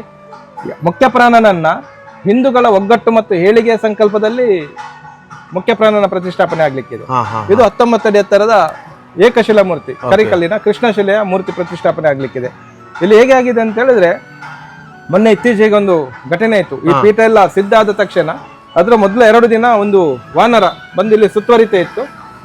4 ತಾರೀಕು ಮೊನ್ನೆ ಬೆಳಿಗ್ಗೆ ಆ ವಾನರ ಏನಿದೆ ಹಾ. ಅದು ಎಲ್ಲಿಂದಲೋ ತಂದಂತಹ ತಿಂಡಿಯನ್ನ ತಂದು ಇದರ ಮೇಲೆ ಕೂತ್ಕೊಂಡಿತ್ತು. ಹಾ. ನಾನು ನೋಡ್ತಾ ಕೈಯಲ್ಲಿದ್ದದನ್ನೆಲ್ಲ ಅಲ್ಲಿ ಒಳಗೆ ಹಾಕ್ತಾ ಇತ್ತಾ? ಹಾ. ಹಾ. ಪೀಠದೊಳಗೆ ಸುರಿತು. ಹಾ. ನನ್ಗೆ ಆಗ ಒಂದು ತೃಪ್ತಿ ಭಾವನೆ ಹೇಗಾಯ್ತು ಅಂತ ಹೇಳಿದ್ರೆ, ತಿನ್ನುವಂಥದ್ದನ್ನ ಹಾಕಿದೆ. ಇಲ್ಲಿ ನಿಜವಾಗಿಯೂ ತಿನ್ನುವುದಕ್ಕೆ ಯಾವುದೇ ರೀತಿಯ ಬರಗಲಿಲ್ಲ. ಆದ್ರೆ ಮುಖ್ಯ ಪ್ರಾಣನೇ ಆ ವಾನರನ ರೂಪದಲ್ಲಿ ಬಂದು ಈ ಕಟ್ಟೆಯ ಮೇಲೆ ಕುಳಿತಂತ ಆ ವಿಡಿಯೋ ಕೂಡ ಇದೆ. ಅದನ್ನ ಇಲ್ಲಿ ಹಾಕಿದೆ. ಇದು ವಿಶೇಷವಾಗಿ ಹೇಗೆ ಆಗುತ್ತೆ ಅಂತ ಹೇಳಿದ್ರೆ, ನಾವು ಏನೋ ಒಂದು ಯೋಚನೆ ಮಾಡಿರ್ತೀವಿ, ಆದ್ರೆ ನಮ್ಮನ್ನ ಮೀರಿ ನಮ್ಮನ್ನ ರಕ್ಷಣೆ ಮಾಡುವಂತದ್ದು, ನಮ್ಗೆ ಶಕ್ತಿ ಕೊಡುವಂತ ಒಂದು ಶಕ್ತಿ ಖಂಡಿತವಾಗಿ ಇದ್ದಿರುತ್ತೆ, ನಮ್ಮ ಜೊತೆಗೆ ಇರ್ತದೆ ಅಂತ ಹೇಳುವಂತದಕ್ಕೆ ಇದೇ ಸಾಕ್ಷಿ. ಸಾಕ್ಷಿಯಾಗಿದೆ. ಮತ್ತೆ ಈ ಕ್ಷೇತ್ರಕ್ಕೆ ಎಷ್ಟು ಪವರ್ಫುಲ್ ಕ್ಷೇತ್ರ ಅಂತ ಹೇಳುವಂತದ್ದು ಕೂಡ ಅದೇ ಸಾಕ್ಷಿ. ಖಂಡಿತ ಅಲ್ವಾ? ಏನಿರ್ಲಿಲ್ಲ ಈ ಕ್ಷೇತ್ರವನ್ನ ಸುಮಾರು ಒಂದು 5 ವರ್ಷ ಮೊದಲು ಬಂದವರು ನೋಡಿದ್ರೆ, ಇವತ್ತು ನೋಡಿದ್ರೆ ಅವರಿಗೆ ನಂಬಲಿಕ್ಕೆ ಆಗ್ಲಿಕ್ಕಿಲ್ಲ. ಇಷ್ಟೆಲ್ಲ ಸಾನ್ನಿಧ್ಯಗಳು ಬರ್ಬೇಕಾದ್ರೆ ಅದರ ಜೊತೆಗೆ ಒಂದು ಸಂಕಲ್ಪ, ಇವತ್ತು ದೇವರನ್ನ ಪ್ರತಿಷ್ಠಾಪನೆ ಮಾಡ್ತೀವಿ, ನನ್ನ ಕಷ್ಟ ಪರಿಹಾರ ಆಗ್ಲಿ ಅಥವಾ ನನಗೆ ಒಳ್ಳೇದಾಗ್ಲಿ ಅಥವಾ ನನಗೆ ದುಡ್ಡು ಬರಲಿ ಎಂಬುದಾಗಿ ಎಲ್ಲ ದೇವರನ್ನ ಪ್ರತಿಷ್ಠಾಪನೆ ಮಾಡಿ ನಾವು ಪೂಜೆ ಮಾಡ್ತೇವೆ. ಆ ಪ್ರತಿಷ್ಠೆಯಲ್ಲಿ ಒಂದು ಸಂಕಲ್ಪ ಅಂತ ಬರುತ್ತೆ. ಇವತ್ತು ಧರ್ಮ ರಕ್ಷಕ ಆಗಿರ್ಬೋದು, ಹಿಂದೂಗಳ ಒಗ್ಗಟ್ಟಾಗಿರ್ಬೋದು, ಇದು ವಿಶೇಷವಾದಂತ ಒಂದು ಸಾನ್ನಿಧ್ಯ. ಹಾಗಾಗಿ ಇಲ್ಲಿ ವಿಶೇಷವಾಗಿ ಧರ್ಮದ ರಕ್ಷಣೆ ಜೊತೆಗೆ ಎಲ್ಲ ನಮ್ಮ ಹಿಂದೂಗಳಿಗೆ ಆಗಿರ್ಬೋದು ಅಥವಾ ಇನ್ನ ಮತದವರು, ಅನೇಕ ಮತದವರು ಕೂಡ ಇಲ್ಲಿ ಬರ್ತಾರೆ. ಅವರಿಗೂ ಬೇಕಾಗುವ ರೀತಿಯಲ್ಲಿ ಇಲ್ಲಿ ನಿರಂತರವಾಗಿ ಪ್ರಾರ್ಥನೆ ಪೂಜೆಗಳು ನಡೀತದೆ. ಅದರ ನೀವು ಬಲಭಾಗದಲ್ಲಿ ಇಲ್ಲಿ ನೋಡಿದ್ರೆ ಇಲ್ಲಿ ಅದೇ ಸಾಯಿ ಲೇಂಡಿ ತೋಟ ಅಂತ ಮಾಡಿದ್ದೀರಿ. ಏನಿದು ವಿಶೇಷ? ಈ ವಿಶೇಷ ಏನಂತ ಹೇಳಿದ್ರೆ, ಇಲ್ಲಿ ಈ ಮಣ್ಣೇನಿದೆ, ಇವತ್ತಿಷ್ಟು ಗಿಡಗಳನ್ನ ನೋಡಿದ್ರೆ ಇದರಲ್ಲಿ ಸುಮಾರು ಒಂದು 30% ಮಣ್ಣು ಶಿರಡಿದ್ದು. ಓಕೆ. ಅಲ್ಲಿಂದ ತಂದ್ರಿ? ಶಿರಡಿಂದಲೇ ಈ ಮಣ್ಣನ್ನ ತಂದು ಇಲ್ಲಿ ಗಿಡವನ್ನ ಹಾಕುವಂತದ್ದು. ಇದೊಂದು ನನ್ನ ಪರಿಕಲ್ಪನೆ. ನಾನು ಬಾಲ್ಯದಿಂದಲೂ ಶಿರಡಿ ಸಾಯಿಬಾಬಾನ ಭಕ್ತನಾದ ಕಾರಣ ನನ್ಗೆ 2015 ತನಕ ನನ್ಗೆ ಶಿರಡಿ ಹೋಗ್ಲಿಕ್ಕೆ ಆಗ್ಲಿಲ್ಲ. ಅಲ್ಲಿ ಒಂದು ಮಾತಿದೆ, ಶಿರಡಿ ಸಾಯಿಬಾಬಾ ಏನ್ ಹೇಳ್ತಾರೆ, ಯಾವಾಗ ನನ್ನ ಸಮಾಧಿಯನ್ನ ಸ್ಪರ್ಶ ಮಾಡ್ತಾರ ಅಲ್ಲಿಂದ ಮುಂದೆ ಅವರಿಗೆ ಕಷ್ಟ ಇರಲ್ಲ, ಅವರ ಎಲ್ಲ ಪಾಪಕರ್ಮಗಳು ಪರಿಹಾರ ಆಗ್ಬೇಕೆಂಬುದೊಂದು ಮಾತಿದೆ. ನನ್ಗೆ ಅದು ನನ್ನ ಪಾಪಕರ್ಮಗಳು ಏನಿರ್ಬೋದು ಅದನ್ನ ಶಿರಡಿ ಸಾಯಿಬಾಬಾ ಪರಿಪೂರ್ಣವಾಗಿ ಪರಿಹರಿಸಿ 2015ರಲ್ಲಿ ನನ್ನನ್ನು ಅಲ್ಲಿ ಸ್ಪರ್ಶ ಮಾಡಿದ್ರು. ನಾನು ಶಿರಡಿ ತಲುಪುವ ಮೊದಲು ಒಂದು 10-20 ಕಿಲೋಮೀಟರ್ ಮೊದಲು ಒಂದು ರಸ್ತೆ ಪಕ್ಕದಲ್ಲಿ ನಿಂತು, ನಾವೇನು ಇನ್ನೊಂದು ಮಹಾರಾಷ್ಟ್ರದಲ್ಲಿ ವಡಪಾವ್ ಅಂತೇಳಿ ಬಾರಿ ವಿಶೇಷ, ನಾವೇನೊಂದು ವಡಪಾವ್ ತಿಂತ ಇರುವಾಗ ಪಕ್ಕದ ಗದ್ದೆಯಲ್ಲಿ ಒಬ್ರು ನೀರು ಹರಿತಾ ಇದ್ದಾರೆ. ಪ್ರಾಯದ ಮುದುಕ ಒಬ್ಬ ನೀರು ಹಾಕ್ತಾ ಇದ್ದಾರೆ ಗದ್ದೆಗೆ, ಅದು ಕೂಡ ಮಡಕೆ ಇಟ್ಕೊಂಡು ಹಾಕ್ತಾ ಇದ್ದಾರೆ. ನಾನು ನೋಡ್ತಾ ಏನೊಂದು ಆಕರ್ಷಣೆ ಆಯ್ತು. ನನ್ನ ಜೊತೆ ಇದ್ದವ್ರ ಹತ್ರ ಹೇಳಿದೆ, ಅವ್ರಿಗೊಂದು ವಡಪಾವ್ ಕೊಡುವ ಮಾರ ಅಂತ. ಅದಕ್ಕೆ ಅವ್ರು ಹೇಳಿದ್ರು, ಅಯ್ಯೋ ಮಾರ, ಅವ್ರಿಗೆ ಇಲ್ಲಿ ವಡಪಾವ್ ತಿಂದು ಸಾಕಾಗಿದೆ, ನೀನೆಂತ ಕೊಡೋದು ಅಂತ ಅಲ್ಲಿ ಜೋಕ್ ಮಾಡಿದ್ರು. ಅಲ್ಲಿಂದ ಮುಂದೆ ಹೋದ್ವಿ. ಅಲ್ಲಿಂದ ಹೋಗಿ ನಾವು ಇನ್ನು ರಾತ್ರಿ ಏನಿಲ್ಲ ವಿಶ್ರಾಂತಿ ಮಾಡ್ಬೇಕಾ, ಆ ಜಾಗದಲ್ಲಿ ಆ ರೂಮಿನ ಹೊರಗಡೆ ಒಂದು ದೊಡ್ಡ ಮೂರ್ತಿ ಇದೆ, ಇದೇ ರೀತಿ ಬಾಬಾ ನೀರು ಸುರಿಯುವಂತ. ನೀವು ಆ ಆರಂಭದಲ್ಲಿ ನೋಡಿರುವಂತದ್ದು ಇದೇ ರೀತಿಯ ವ್ಯಕ್ತಿಯನ್ನ ನನ್ಗೆ ಅಲ್ಲಿ ತೃಪ್ತಿ ಆದದ್ದು ಏನಂತ ಹೇಳಿದ್ರೆ, ನಾನು ಶಿರಡಿಗೆ ತಲುಪೋ ಮೊದ್ಲೇ 20 ಕಿಲೋಮೀಟರ್ ಮೊದ್ಲೇ ನನಗೆ ಸಾಯಿಬಾಬಾನ ದರ್ಶನ ಆಗಿದೆ. ಅದೊಂದು ನನ್ನ ಹತ್ರ ಇತ್ತು. ಆಗ ನಾನೊಂದು ಸಂಕಲ್ಪ ಇತ್ತು, ಮುಂದಿನ ಎಲ್ಲಿಯಾದ್ರೂ ನಾನು ಏನಾದ್ರೂ ಒಂದು ದೇವಸ್ಥಾನ ಮಂದಿರ ಮಾಡೋದಾದ್ರೆ ಒಂದು ಭಂಗಿ ಬೇಕು ನನಗೆ ಅಂತೇಳಿ ಈ ಚಿಕ್ಕ ಜಾಗದಲ್ಲಿ ಆ ಕಲ್ಪನೆಯನ್ನ ಮಾಡಿದ್ವಿ. ಮತ್ತೊಂದು ಇಲ್ಲಿ ಹೇಗೆ ಕಥೆ ಇರುತ್ತೆ, ಲೇಂಡಿ ತೋಟ ಹೇಗೆ ಆಗಿದೆ ಅಂತ ಹೇಳಿದ್ರೆ, ಶಿರಡಿ ಸಾಯಿಬಾಬಾ ಜೀವಿತದಲ್ಲಿರುವಾಗ ಅಲ್ಲಿ ವಾಮನ್ ತಾತ್ಯ ಅಂತ ಇದ್ರು. ಅವ್ರೇನ್ ಮಾಡ್ತಾ ಇದ್ರು, ಈ ಕಾಯಿಸಿದ ಮಡಕೆ, ಕುಂಬಾರ ಅವರು ಕಾಯಿಸಿದ ಮಡಕೆಯನ್ನ ಸಾಯಿಬಾಬನಿಗೆ ದಿನ ಒಂದೊಂದು ಕೊಡ್ತಾ ಇದ್ರು. ಬಾಬಾ ಅದ್ರಲ್ಲಿ ನೀರು ತುಂಬಿಸ್ತಾ ಇದ್ರು ರಾತ್ರಿ. ಅದು ಕಾಯಿಸಿದ ಮಡಕೆ ಆದ್ರೂ ಬೆಳಿಗ್ಗೆ ಅದು ಮಣ್ಣಾಗ್ತಾ ಇತ್ತು. ಆ ಮಣ್ಣಿನ ರಾಶಿಯಲ್ಲಿ ಆ ತೋಟವನ್ನ ಮಾಡಿದ್ದಾರೆ ಬಾಬಾ. ಇಲ್ಲಿ ಒಂದು ವಿಶೇಷತೆ ಏನಿದೆ ಅಂತ ಹೇಳಿದ್ರೆ, ಇದಕ್ಕೆ ಆ ಕುಂಬಾರನ ಟಚ್ ಹೇಗಿದೆ ಅಂತ ಹೇಳಿದ್ರೆ, ಒಬ್ರು ನಮ್ಮ ನೇಬರ್ ಇಲ್ಲಿ ಹತ್ತಿರದವರು ಬಹಳ ಸಾಯಿಬಾಬಾನ ಭಕ್ತರು. ಅವರು ಸಾಯಿ ಒಂದು ಕಲ್ಲಿನ ಮೂರ್ತಿಯನ್ನು ಇಟ್ಟು ಮನೆಯಲ್ಲಿ ಪೂಜೆ ಮಾಡ್ತಿದ್ರು. ಅವರಿಗೀಗ ಪ್ರಾಯ ಆಗಿದೆ, ಇನ್ನು ಮುಂದೆ ಅದು ಏನ್ ಮಾಡುದಂತ ಚಿಂತೆ ಇತ್ತು. ನಾನು ಅವರು ಬಂದಾಗ ಅವರಿಗೆ ಯಾವಾಗಲೂ ಹೇಳ್ತಾ ಇದ್ದೇನೆ, ನೀವು ಚಿಕ್ಕದು ಗುಡಿ ಮಾಡಿ. ಅವ್ರಿಗೆ ಏನು ಪ್ರೇರಣೆ ಆಗಿದೆ ಅಂತ ಗೊತ್ತಿಲ್ಲ, ಒಮ್ಮೆ ಏಕೈಕಿ ಮನೆಯಲ್ಲಿದ್ದಂತ ಮೂರ್ತಿಯನ್ನ ಎತ್ತಿಕೊಂಡು ಇಲ್ಲಿ ಬರ್ತಾರೆ. ಹಾ ಬಂದು ನೇರವಾಗಿ ಇಲ್ಲಿ ಇಟ್ಟು ಬಿಡ್ತಾರೆ. ಹಾ ಇದು ದಿನನಿತ್ಯ ಪೂಜೆ ಆಗ್ತದೆ ಇವಾಗ. ದಿನನಿತ್ಯ ಅಂದ್ರೆ ಕುಂಬಾರ ಇಟ್ಟಂತ ಕರೆಕ್ಟ್, ಅಲ್ಲಿಗೂ ಇಲ್ಲಿಗೂ ಕನೆಕ್ಷನ್. ಅಲ್ಲಿ ಕುಂಬಾರ ಮಡಕೆಯನ್ನ ಕೊಟ್ಟು ಮಾಡಿದ್ರೆ, ಇಲ್ಲಿ ಕುಂಬಾರ ಮನೆಯಲ್ಲಿ ಪೂಜೆ ಮಾಡುವಂತ ಸಾಯಿಬಾಬನನ್ನ ಇನ್ನು ನಾನು ಪೂಜೆ ಮಾಡುದಿಲ್ಲ, ನೀವೇ ಮಾಡಿ ಅಂತೇಳಿ ಇಲ್ಲೇ ತಂದಿರ್ತಾರೆ. ಯಾಕೆಂತ ಹೇಳಿದ್ರೆ ಅದು ಕೂಡ ಒಂದು ಪರಿಕಲ್ಪನಾ. ಯಾಕೆಂತ ಹೇಳಿದ್ರೆ ನಾವು ಇದೊಂದು ಹೂವಿನದು, ಪ್ಲಾಸ್ಟಿಕ್ ಹೂ ಇದು, ಇದನ್ನ ನಾವು ಎಲ್ಲೇ ಒಂದು ಬಿಸಾಡಿದ್ವಿ. ಯಾರೋ ಒಬ್ರು ಭಕ್ತರು ಬಂದವರು ಅದನ್ನ ತಂದು ಇಲ್ಲಿಟ್ರು. ಎಲ್ಲವೂ ಈ ಕ್ಷೇತ್ರ ಹೇಗೆ ಆಗಿದೆ ಅಂತ ಹೇಳಿದ್ರೆ ನನ್ನಿಂದ ಆಗ್ಲಿಲ್ಲ, ನನ್ಗೆ ಏನು ಗೊತ್ತಿರ್ಲಿಲ್ಲ. ಯಾಕೆಂತೇಳಿ ನಾನು ಕೂಡ ಬಿಸ್ನೆಸ್ ಮ್ಯಾನ್ ಆಗಿದ್ದವ. ಈಗ 11 ವರ್ಷದಿಂದ ನಾನು ಈ ರೀತಿ ಪರಿವರ್ತನೆ ಆಗಿದೆ, ದೀಕ್ಷೆಗಳನ್ನ ತೆಕ್ಕೊಂಡು. ಆಗ ಚಿಂತೆ ಇತ್ತು, ಅಯ್ಯೋ ದೇವರೇ, ನನ್ನ ಹತ್ರ ಯಾರು ಹೇಳ್ತಾರೆ, ನನ್ಗೆ ಏನ್ ಗೊತ್ತಿದೆ ಏನ್ ಗೊತ್ತಿಲ್ಲ. ಆಗ ಬಾಬನದೊಂದು ಪ್ರೇರಣೆ ಆಗಿತ್ತು. ಈ ಕ್ಷೇತ್ರಕ್ಕೆ ಸಾಧಕರು ಬರ್ತಾರೆ, ಸಾಧು ಸಂತರು ಬರ್ತಾರೆ, ಮಾರ್ಗದರ್ಶಕರು ಬರ್ತಾರೆ. ಅವರು ಬಂದು ಆ ಕಾಲಕ್ಕೆ ನಿನ್ಗೆ ಹೇಗೆ ಸೂಚನೆ ಕೊಡ್ಬೇಕು ಅದನ್ನ ಕೊಡ್ತಾರೆ. ಅದು ಇವತ್ತು ಸತ್ಯ ಆಗಿದೆ. ಕೊಟ್ಟಿದ್ದಾರಾ? 100ಕ್ಕೆ 100, 1000ಕ್ಕೂ ಹೆಚ್ಚು ಸಾಧು ಸಂತರು ಇಲ್ಲಿ ಬಂದಿದ್ದಾರೆ. ಒಬ್ಬೊಬ್ರು ಒಂದೊಂದು ರೀತಿಯ ಮಾರ್ಗದರ್ಶನವನ್ನ ನನಗೆ ಕೊಟ್ಟಿದ್ದಾರೆ, ಧೈರ್ಯವನ್ನ ಕೊಟ್ಟಿದ್ದಾರೆ, ಯಾವ ರೀತಿ ಇರ್ಬೇಕು ಎಂಬುದನ್ನು ನನಗೆ ಸೂಚನೆಯನ್ನ ಕೊಟ್ಟಿದ್ದಾರೆ. ಅದರ ಫಲವಾಗಿ ಈ ಕ್ಷೇತ್ರ ಇವತ್ತು ಬೆಳೆದು ನಿಂತಿದೆ. ಇಲ್ಲಿಂದ ನಾವು ಮುಂದೆ ಹೋದ್ರೆ ಕ್ಷೇತ್ರದ ಒಳಗೆ ನೋಡ್ಬೋದು ನಾವು ಶಿರಡಿ ಸಾಯಿಬಾಬನ ಕ್ಷೇತ್ರ. ಇಲ್ಲಿ ಶಿರಡಿ ಸಾಯಿಬಾಬಾ ಮಾಡಿದ ಬದಲಾವಣೆ. ಇವತ್ತು ಬೇರೆ ಬೇರೆ ವಿಚಾರಗಳನ್ನ ನಾವು ಮಾತಾಡಿದ್ರೆ ಶಿರಡಿ ಸಾಯಿಬಾಬಾ ಮಾಡಿದರೆ ಏನಂತ ಹೇಳಿದ್ರೆ, ಏನಿಲ್ಲದ ವ್ಯಕ್ತಿಯನ್ನ ಯಾವ ರೀತಿ ಇನ್ನೇನೋ ಮಾಡಿದ್ದಾರೆ. ಇವತ್ತು ನಾನು ಕೂಡ ಹೇಳೋದು, ನಾನು ಕೂಡ ಸಾಯಿಬಾಬನ ಭಕ್ತ ಅಷ್ಟೇ, ನಾನು ಏನೂ ಅಲ್ಲ.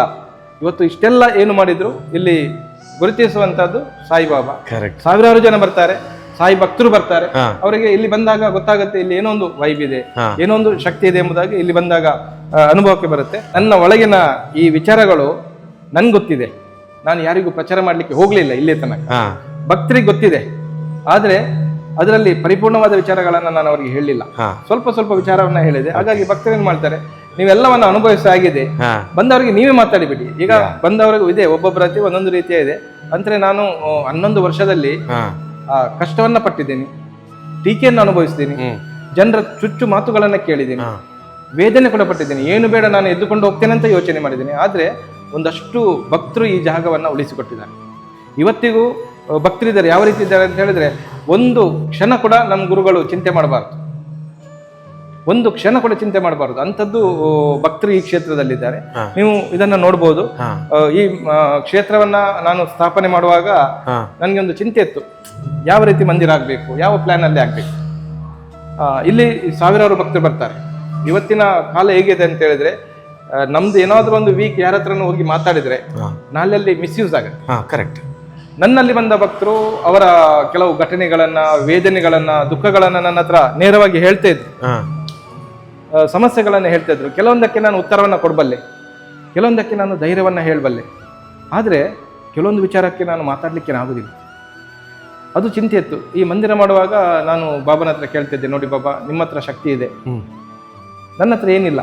ನಾನು ನಿಮ್ಮ ಹೆಸರಲ್ಲಿ ಯಾರಿಗೊಂದು ಓದಿಯನ್ನ ಕೊಡ್ಬೋದು, ನಿಮ್ಮ ಮೇಲೆ ಧೈರ್ಯದಲ್ಲಿ ಯಾರಿಗೂ ನಾನು ಒಳ್ಳೇದಾಗುತ್ತೆ ಅಂತ ಹೇಳ್ಬೋದು. ಕರೆಕ್ಟ್. ಆದರೆ ನನ್ನಲ್ಲಿ ಏನು ಶಕ್ತಿ ಇಲ್ಲ ಬಾಬಾ ಕೇಳಿದಾಗ, ಯಾವ ರೀತಿ ಅಂತ ಆಗ್ಬೇಕಾ ಅಂತ ಹೇಳಿದ್ರೆ, ಆಗ ಈ ಧನ್ವಂತರಿ ಅಂದ್ರೆ ದಯಾಮೂರ್ತಿ ಅಂತ ಹೇಳ್ತೀವಿ, ಇದನ್ನ ದಯಾಮೂರ್ತಿ ಅಂತ ಹೇಳ್ತೀವಿ. ಶಿರಡಿಯಲ್ಲಿ ಸಾಯಿಬಾಬಾ ಕಡೆಯ ಕಾಲದಲ್ಲಿ ಅವರಿಗೆ ಎದ್ದುಕೊಂಡು ಹೋಗ್ಲಿಕ್ಕೆ ಆಗ್ಲಿಲ್ಲ. ಆ ಸಂದರ್ಭದಲ್ಲಿ ಇದೇ ರೀತಿ ದ್ವಾರಕಾಮಾಯಿ ಮಂದಿರದ ಮುಂದೆ ಕೂತ್ಕೊಳ್ತಾ ಇದ್ರು. ಕಷ್ಟದಲ್ಲಿ ಬಂದವರು ಬಾಬನ ಹತ್ರ ನೋವನ್ನ ಹೇಳ್ತಾ ಇದ್ರು, ಅವರ ಕೈಯಿಂದ ಅವರು ಗೋಧಿ ಪ್ರಸಾದವನ್ನ ಕೊಡ್ತಾ ಇದ್ರು. ಅದೇ ಸಂಕಲ್ಪ ಇಲ್ಲಿ ಕೂಡ ಭಕ್ತರು ಬಂದಾಗ ನನ್ನ ಹತ್ರ ಮಾತಾಡಬೇಕಾಗಿಲ್ಲ, ನನ್ನನ್ನು ಕಾಯ್ಬೇಕಾಗಿಯೂ ಇಲ್ಲ. ಏನಾದರೂ ಮಾರ್ಗದರ್ಶನ ಬೇಕಾದ್ರೆ ಮಾತ್ರ ನನ್ನ ಹತ್ರ ಅವರು ಮಾತಾಡ್ಬೋದು, ಇಲ್ದಿದ್ರೆ ನನ್ನ ಹತ್ರ ಮಾತಾಡ್ಲಿಕ್ಕೆ ಬೇಕಂತೇನಿಲ್ಲ.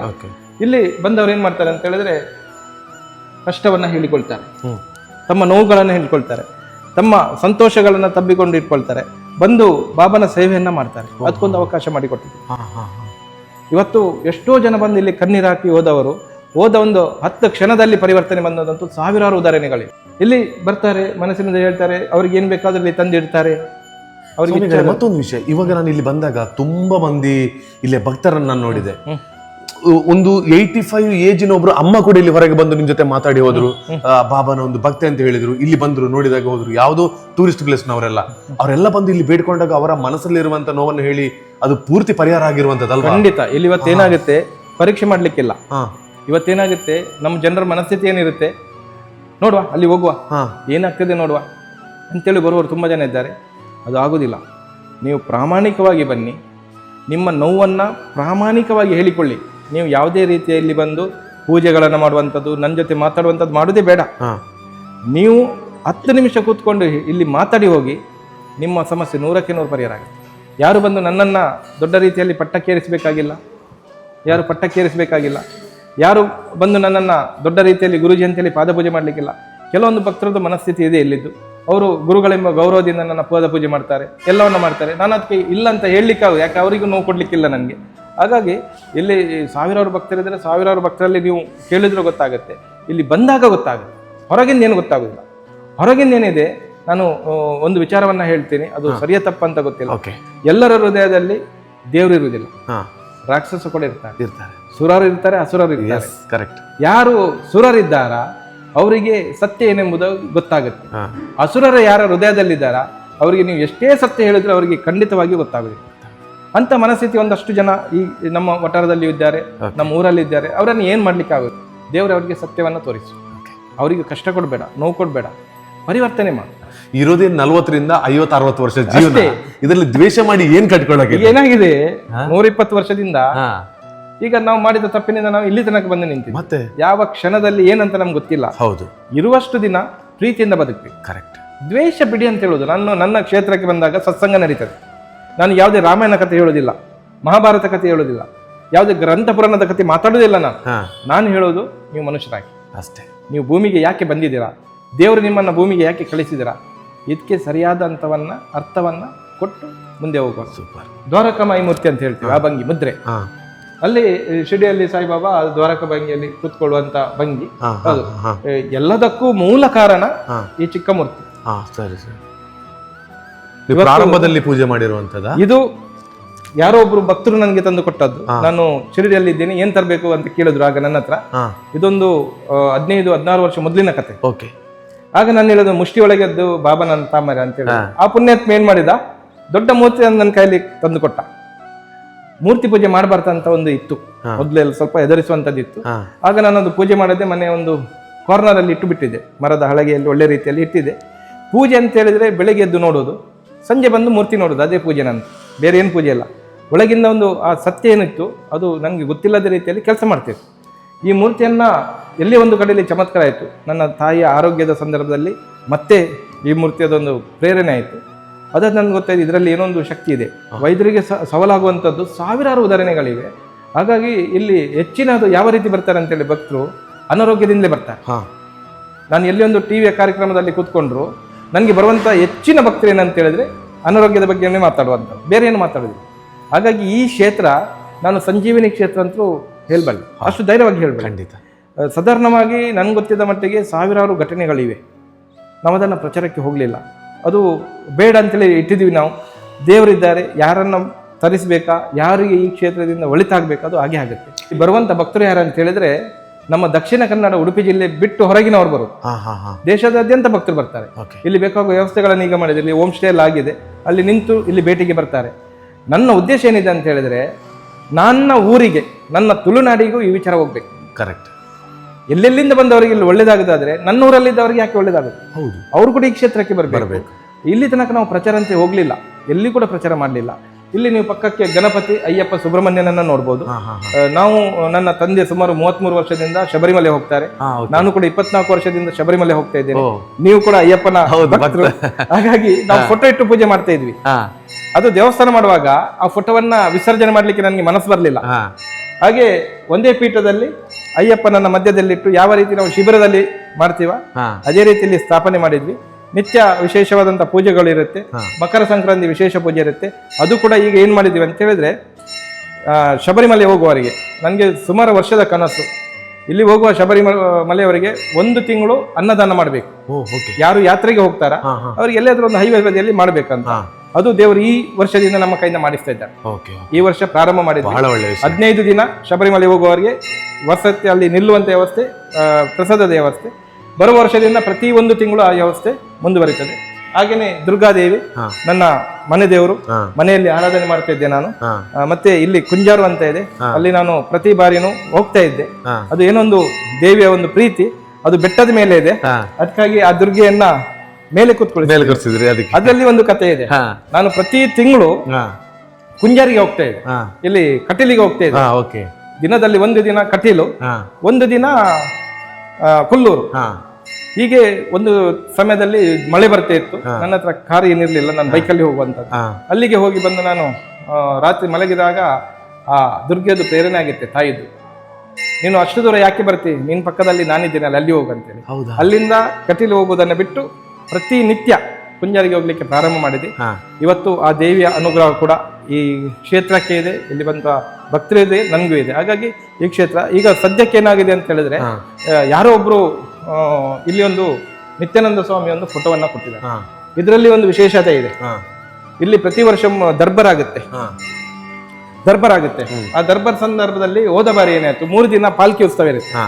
ಇಲ್ಲಿ ಸಾಯಿಬಾಬಾನ ಪಾಲ್ಕಿ ಕೂಡ 3 ದಿನ ನಡೆಯುವಂತ. ಓಕೆ.